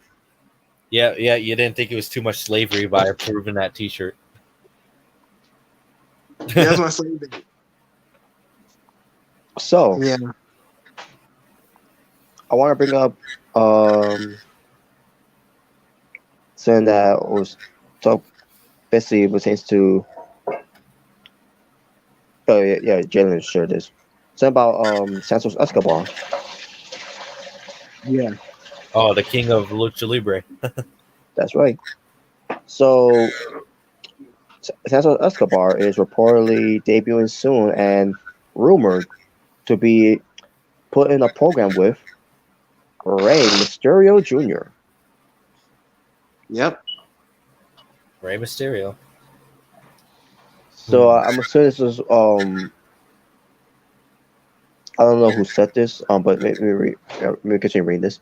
I've always wanted to see a strong and serious Latino faction in WWE.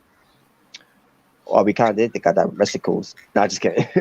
Wow. What, Mexicans? What the hell? Mexicans. No. They were freaking driving a mower to a mower lawn to the ring, bro. You couldn't get more stereotypical than that, man. That was like the most racist thing I've ever seen. Yeah, what? Yeah, it's like hell. Yeah, say what you want about Crime Time, but damn, it's like they overdid with the Mexicans. You know, at least Crime Time we were entertaining. They actually got over with the crowd. And like the Mexicans. What the hell was that? Yeah, they were accent. Yeah. Wait, let me continue. Though they were going to do it with Andrade. Yeah, I do remember on that at one point they was going to do it Andrade. Andrade, Humberto, and Garcia. Humberto Carrillo and Angel Garcia.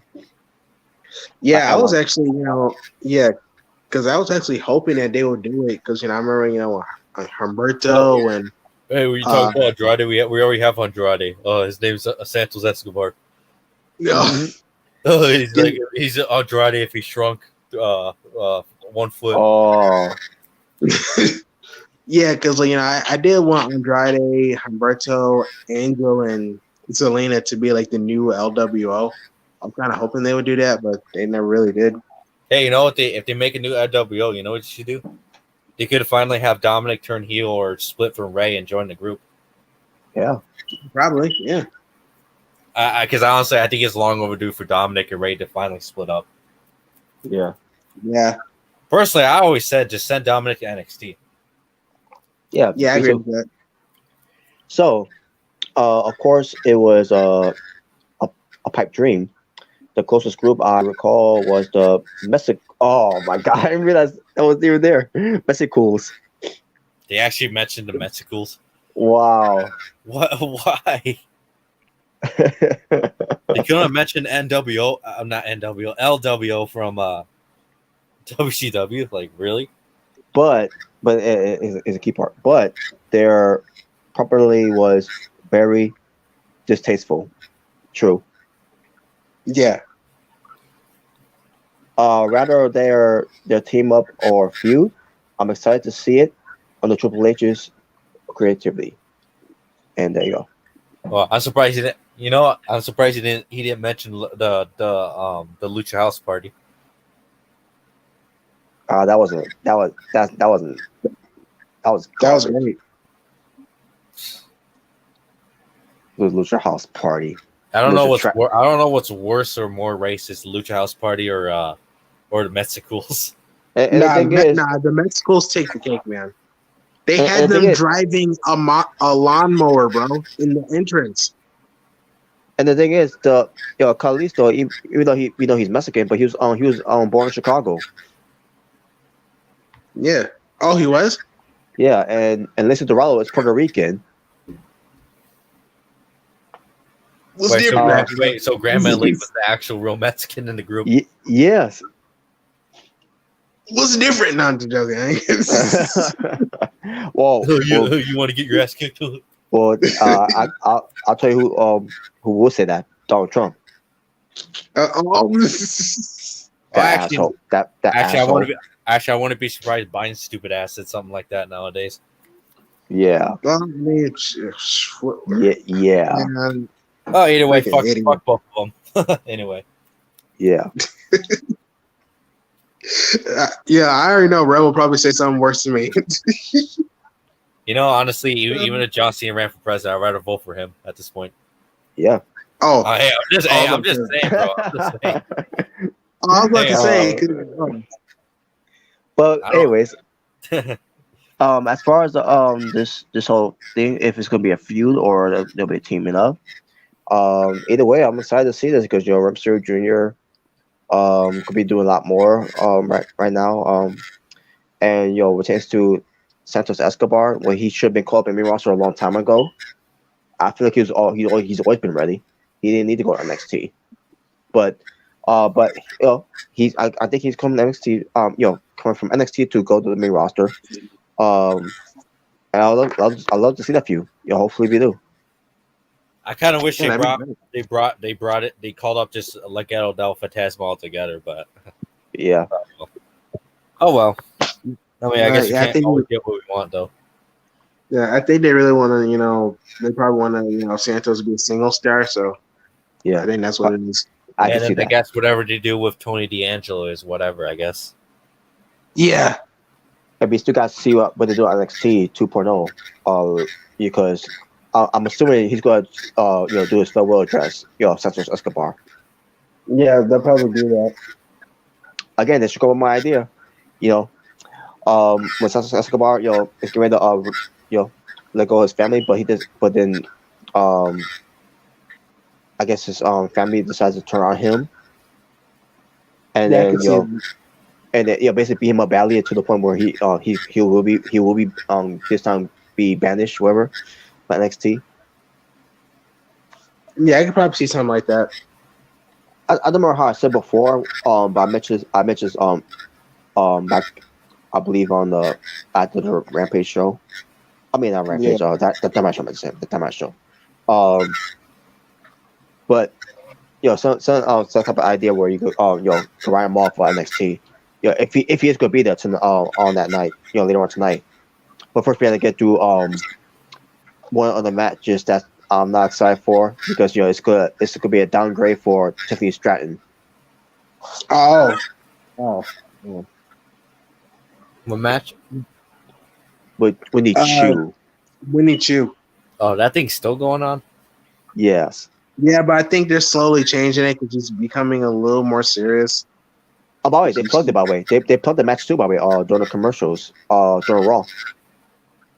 They did? Yeah, they promoted. Don't miss NXT between these two women in a lights out match. Okay. Wait a minute. So first they have a last laugh match. Now they have a nights out match. a lights out Well, match. I mean, AEW had a match called a Lights Out match. Well, I mean, unless it's something like an I Quit match or a knockout match or something like that. But again, the way they're on they're booking this, it's like it's gonna be like literally lights out. I don't know how they're gonna do it. But we'll see how they what You they know mean what? by that. I'll give it this. At least it makes more sense than a fucking last laugh match. Yeah, Because I still don't know what the hell a last laugh match is. I don't even know what the hell a boneyard match is. Oh my god, a boneyard match. What the hell is a boneyard match? Well, you know. Actually, what the bigger question is, what the hell was a Firefly Funhouse match? The greatest thing ever. Hell no. Hell yeah. Well, only Bray Wyatt made entertaining. John Cena just, I don't know. He was just there. John Cena was, I was just about to say that too. He was just there. Oh my god, shut up! You know what? Okay. Tell me one entertaining thing John Cena did in that match. Tell me now. I'll tell you. Don't do it. I'll tell you when he came out as the NWO. Oh, you son of a bitch! He was the NWO. He was doing it too sweet. That was great. That was the best thing ever. That pissed me off. That was disgraceful. That was fantastic. No, it wasn't. That was disgraceful. Whoever's idea was that, thank you. No, whoever idea was that, fuck you. But anyway. And I guarantee you that's people thinking, oh, that's seeing turning heel. Like, oh my god. Like, no. Whoever's idea was that, you deserve a raise. Yourself. We got a glimpse of John Cena turning heel. Like, he's not turning heel. He's never gonna turn heel because he has no charisma. He has no talent. He has no wrestling skills. He fucking sucks. No. Fuck him. Fuck his 20 years of wrestling. Fuck his t-shirt. Fuck his little goofy ass hat. Fuck him. Fuck his spirit belt. No to all of that. No. Besides all that. Fuck his theme song too. No. Besides all that, the real reason why he doesn't turn heel because they're always going to plug him doing Make-A-Wish. That's why he's never going to turn heel. Yeah, they're not going to do that with the whole Make-A-Wish thing. And on top of that, this man never wanted him to turn heel. He's always been stubborn with his top baby faces. Yeah, he didn't want Hulk Hogan to turn heel. Yeah, no, Hulk Hogan himself didn't want to turn heel either because I remember like around WrestleMania was running wild, brother. Yeah, because he was afraid like if he would turn heel, it wouldn't be as big. Well, let me tell you something, brother. I would have lost all my merch, brother, if I turned heel, brother. That's what he thought. Yeah, that's what he thought. But hey, NWO worked for me. Let me tell you something, brother. If I turned heel, I would have been as irrelevant as Impact Wrestling, brother. Oh no! You're the reason why they're in the first place, you asshole. You're the reason why it's irrelevant. You took all that money. Brother. I raised the ratings, brother. No, all I did was take out the freaking 6-sided ring. That was a stupid idea. Brother. Oh, I did, brother. Was trying to make it the next WCW, brother. Yeah, Brooke Hogan should have been the next TNA Knockout champion. She would have been a great Knockout champion. Deep down inside, I honestly think he did try to make TNA the next WCW, but obviously failed so bad. He really, both Eric and Hogan, they tried to make it to new. And Russo. Russo was there too. Well, Russo was there before. Russo was there for a long time though, but that's whatever. But I'm saying to myself, Hogan on changing everything up. Like, I can think about, basically what it says TNA, I should say, where they were standing out from the other companies, where we're seeing all these things that TNA is doing. Hulk Hogan comes in and he's like, "That doesn't work for me, brother. We're changing. That don't work for me, brother. We're changing. That doesn't work for me, brother. Turn it to WCW." It's the whole that don't work for me, brother thing. Yep. But there you go. But that was Santos Escobar. Can't wait to see Yeah, him on the main roster. yeah, I can't wait to see him either. Yeah, I'm gonna have to go because my phone has charged. So Just want All yeah, right. All all right. right. So yeah, I'll see you guys later. All right. Giant All right. Gales is the greatest, and Yes, he yeah, is. I'll know she's better than John Cena. But anyway, and John Yes. Cena's to go too. no, he's Goodbye. not. No, he's not. No, he is. He's to go. No, he's not. He is. Goodbye. No, he's not. Oh my god. No, John Cena sucks. But yeah. Uh, let's see. I guess we can say I think next time we're chance to do these shows, we'll say the shows we'll chance to bring Raw SmackDown for the live reaction. I mean for the live watch alongs afterwards. Oh, the Because Nitro Dynamite tomorrow, or I should say later today. yeah. Uh, but well, I'll work something out though. Because there's some types we also had in hand too, but we'll do it for another time, and also with the fun topics too, we'll do that another time too as well. Um, as far as some other topics for wrestling, I will say that for that night though. After we watch it on that Wednesday, obviously what tends to especially what going to happen for NXT as well. Oh boy. Um. So yeah, as far as NXT goes, which that's gonna be a topic too, by the way. NXT, basically the whole NXT UK thing. That's something that we just discuss. Oh yeah. But that'll be safe for Dynamite. And what chance your topics that I also have in hand too. We'll try to do another episode of Being the Asylum. Or when that gets comes up, but we'll see. Yeah. Well, we have a lot more time. Yep. But there you go. As far as Raw was, yeah, Raw was a good show, man. Minus the whole Aaliyah hype. I really don't get the hype of her. And I don't know why Triple H is still even trying with her. There's I don't know. There's no point. It's not. It hasn't worked on NXT. It's not working on the main roster. Hell, you could pull back on NXT 2.0, and it still won't work. I mean, wasn't she with like Robert Stone, if I'm not mistaken? Yeah, she was. Even that didn't work with her. No. Not and I didn't care for the Robert Stone brand to begin with in the first place. I mean, I'm not trying to say Robert Stone's bad or anything. It's just No, he's good, but same time, we knew who you were in NXT, in TNA. You were Robbie E.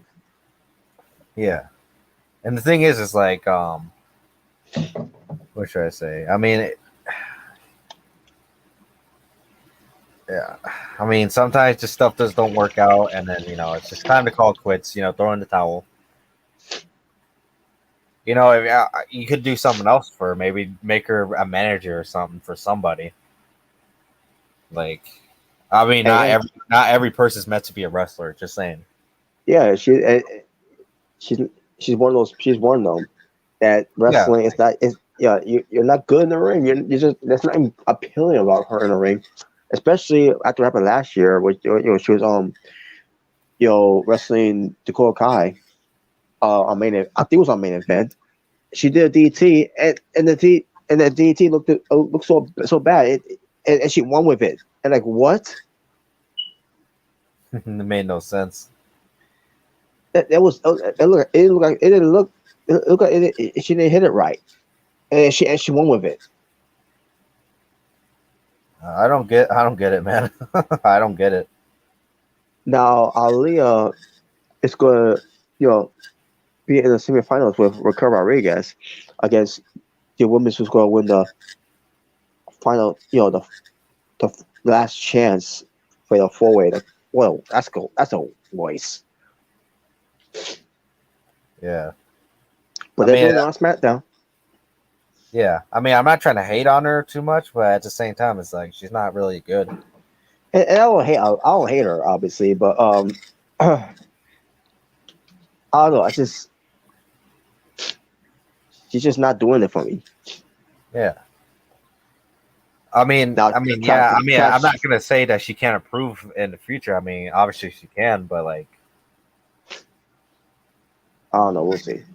yeah. I mean, it's not like wrestlers have done it before, but But there was actually looking to see if she get a reaction or a pop. No, there was none of that tonight. I don't know what they're trying to do with her. I don't know if they're trying to do like what they did with Liv Morgan, where Liv Morgan worked, but in her case, Yeah. Elite's not working. The thing about Liv Morgan, she's got personality. Aaliyah, what's her personality? She's Aaliyah. It's like what? What? I swear, if they actually said that, I'd be like, what is that even supposed to mean? Like, yeah, it's not working. Just throw it. Time to throw in the towel. It's not working.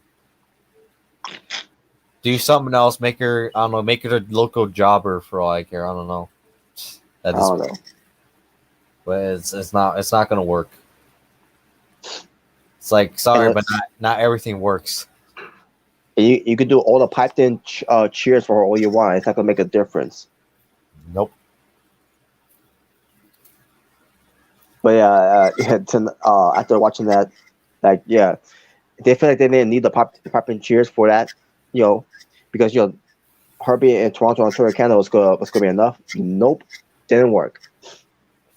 Yep, didn't. Nope, not even on her hometown. So that it's a fail. She's a fail. Not her. Maybe it's not their fault. Maybe it's hers. She's just not delivering. Maybe she's not giving her all. She ain't cutting the mustard. Maybe she just doesn't care. Like, oh, I don't care. I don't know. Whatever the case may be, but it's just like I don't know. I mean, you can't push everybody as the top baby face. I mean, I'm pretty sure she's trying, but at the same time, like, I don't know.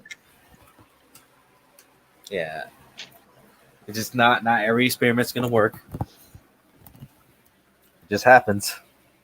It just happens. I mean, there's been plenty of wrestlers in the past they try to push as these top baby faces, but it just doesn't work. Nope. And yeah, sometimes it's not their fault. It's obviously bad booking, but at the same time, it's like, yeah.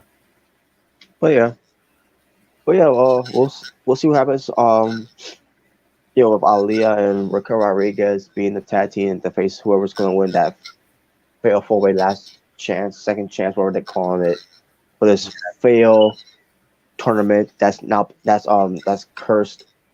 I mean, let's face it, it's been cursed since the tap books were brought in. Yeah, it just doesn't work. I mean, it may have worked for a while when they give it another run with Sasha Banks and Bailey during the pandemic. Yeah, I'll say this. Okay, maybe it worked. When it first started, like it's like sure it might have worked back then because obviously back then at least you had some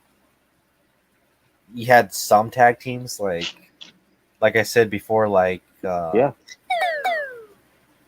Toxic Attraction. You had like Fire Desire, Absolution, the Riot Squad, Tamina and Natalia, the Iconics,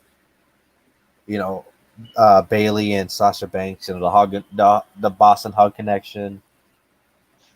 Like sure, it made it work back then, but now it just doesn't work now. I feel like at the time by the way, it was Tamina and Nia Jax, by the way. What was that? Natalia and Memphis were the Dudes of Doom, and they had the top Nia Jax and Tamina. Yeah. Yep. Yeah. I guess there were the Samoan. I try to remember was I think that someone came out with for those two because because they're family. They're But Samoans. oh my god, but um. You couldn't even brought in the belts again. I wouldn't mind if the belts would have came in, to guard those belts. I was even a component for them to win the belts. Yeah. I would have been okay with that. And some people that brought up in the past. I'm not gonna mention his name because we're not cool anymore. And I think you know what I'm talking about. Who? The Asylum. Oh, yeah. That's a small hint there. Where he was he was all upset.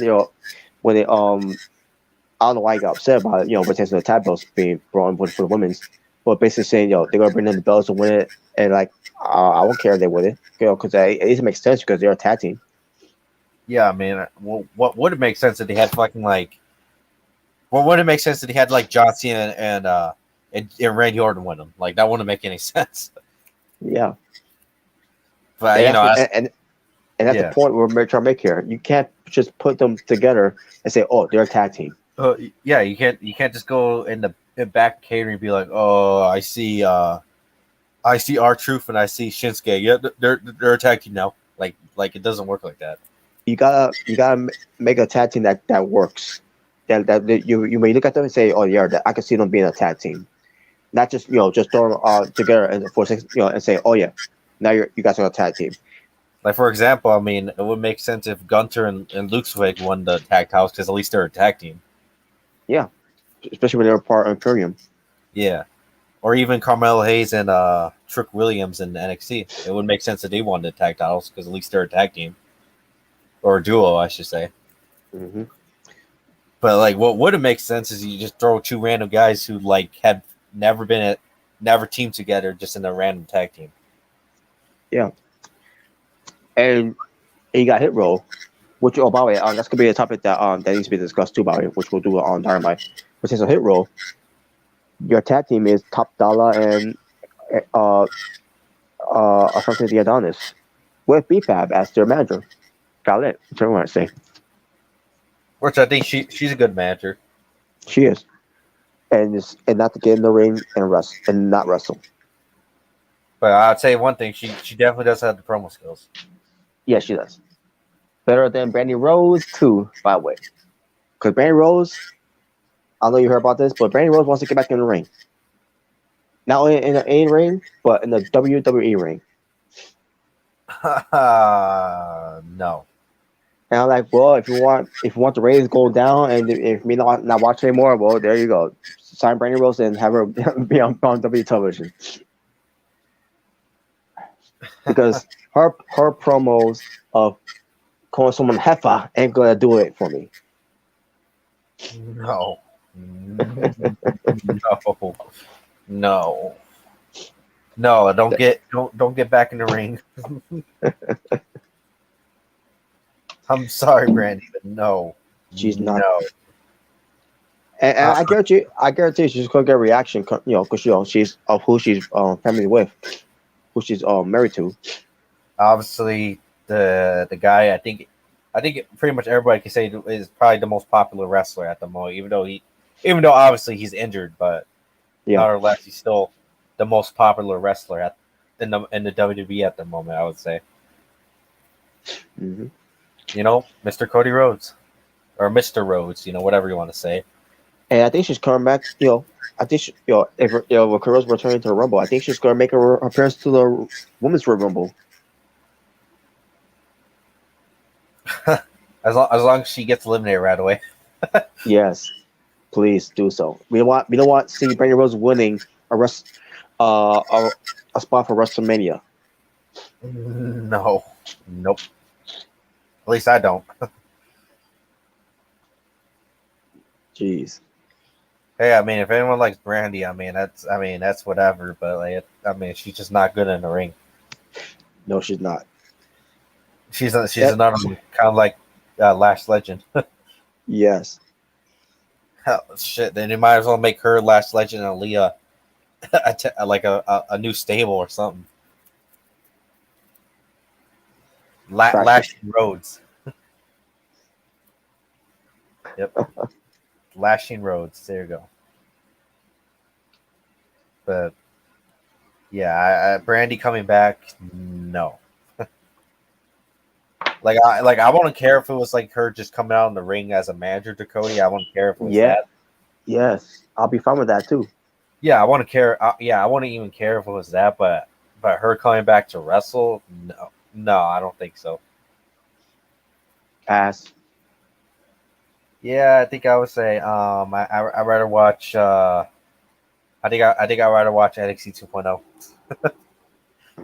I rather watch Aaliyah. I'd rather watch Last Legend. Oh man. As I a matter rather of fact, watch. I rather I rather watch the Return of New Day, even though I don't want to see them coming back. the Return of New Day. Oh God. All Yeah. right. So. All right. So we're in the here, folks. So um, we're thanks to Omega Red and the True J. For it is the artist, formerly known as the Natural Born Thriller, as we say peace on the streets to all you. Just be well, stay safe, take care of everything that's going on in the world, no matter what it is that's in front of you or anything that could happen. Because anything can happen, especially with me and my coworkers leaving work and we see a guy pulling down his pants, What the fuck? That's all I gotta say is like, what the hell? and then we'll make a red to do with some guy say, "Oh, you guys like you on your my day will never have a job," blah blah blah. Blah. I'm like, I just don't get where that came from. But I mean, it's whatever. I don't really care. People these days. I don't know. I think people just are just. I don't know. There's something else nowadays. Yeah, That's what I but think. But yeah, there you go. But yeah, particularly something that's going on with those type of things in the world, and to look for a W Dynamite, what tends to us watching along on the show to see what goes on that show, and we got some topics to follow up on afterwards after the show. Um, especially pertains to talk about NXT 2.0, the situation with NXT UK, Hit Row, about basically pertains to the original idea of what Hit Row was supposed to be, and then we're then kind of yo, what the hell? Oh, there you are. that cut off. Yeah, yeah. You cut off for a minute. I was like, whoa, where did you go? Okay, let me say it again. Yeah, Um, you're fine now. okay, It, all right. oh, okay. Yeah, what I was saying before was what pertains to um, the next video I'll do is the watch along for AW Dynamite. After the show, we will talk about. Well, obviously, after we go to the show of Dynamite, we got some topics. We'll just talk about NXT 2.0, talk about the what happened with NXT UK. We'll get to that. Everything that's happened, and we'll It's talk a big, about hit. Mm-hmm. pretty big story. Yep. We'll talk about Hit Row or the original, the original plan of what Hit Row was supposed to be during that time. When Triple H was in charge of NXT, and then with Ten still coming back, of what the plan, of their plans moving forward, and and not just what the plans moving forward, but about how they came back. We'll get to that when we get to it. Um, and some other things that I'll bring up too, which is to that this stuff that happened on Rampage. That just small things to discuss of it. Um, and other things I'll bring up too. That needs to be addressed. But other than that, we're going to just sign off. Anything else you want to add? Make it right. Um, No, nothing really other than John Cena sucks. But I That's mean, right. I'm pretty sure at this point that's pretty much already like a well-known fact. But yeah, I mean, Especially that field drop kick he does. yeah, yeah. But but I will say this is that as far as Raw, WWE goes in general, I mean, it actually does seem like it actually is going on a better, a better light at this point. A better, just better in general. Yeah, it's actually watchable now because Yeah, during the time when I started watching it, it was so unwatchable. yeah, It was not worth my time. It was boring. It was dragging. It was just garbage, trash, and fuckboy Buckethead on my TV every fucking time burying guys. exactly. But now, I mean, I gotta say, I mean, it seems like they're actually learning from the mistakes from the past, or at least Triple H has been taking notes and just like, yeah, this ain't gonna work. This tactic ain't gonna work. Which is a good thing, by the way. Not saying that's bad. And if they keep it up, I might possibly do either Monday Night Raw or even Friday Night SmackDown live reactions soon in the future. Yeah, in case if I can't do them in the Yeah, future. but we'll see because that's in the future, and I don't think really anyone really needs to think about that at the moment right now. Hmm. But we'll see. You never say never. That's all I'm gonna say. There you go. All right, folks, and that's all there is to it. We'll see y'all on Dynamite. Um, and I think you're gonna do a. I don't know if you're people if you're gonna do a live reaction to NXT 2.0. Um, I don't know. I did the. I only did the special episode, which was Heat Wave last week. Okay. Okay. Yeah, that was pretty much it. But I I think don't this know. week is I think this week is not all. I don't think it's worth it anyways. No. Especially when the Chew is on.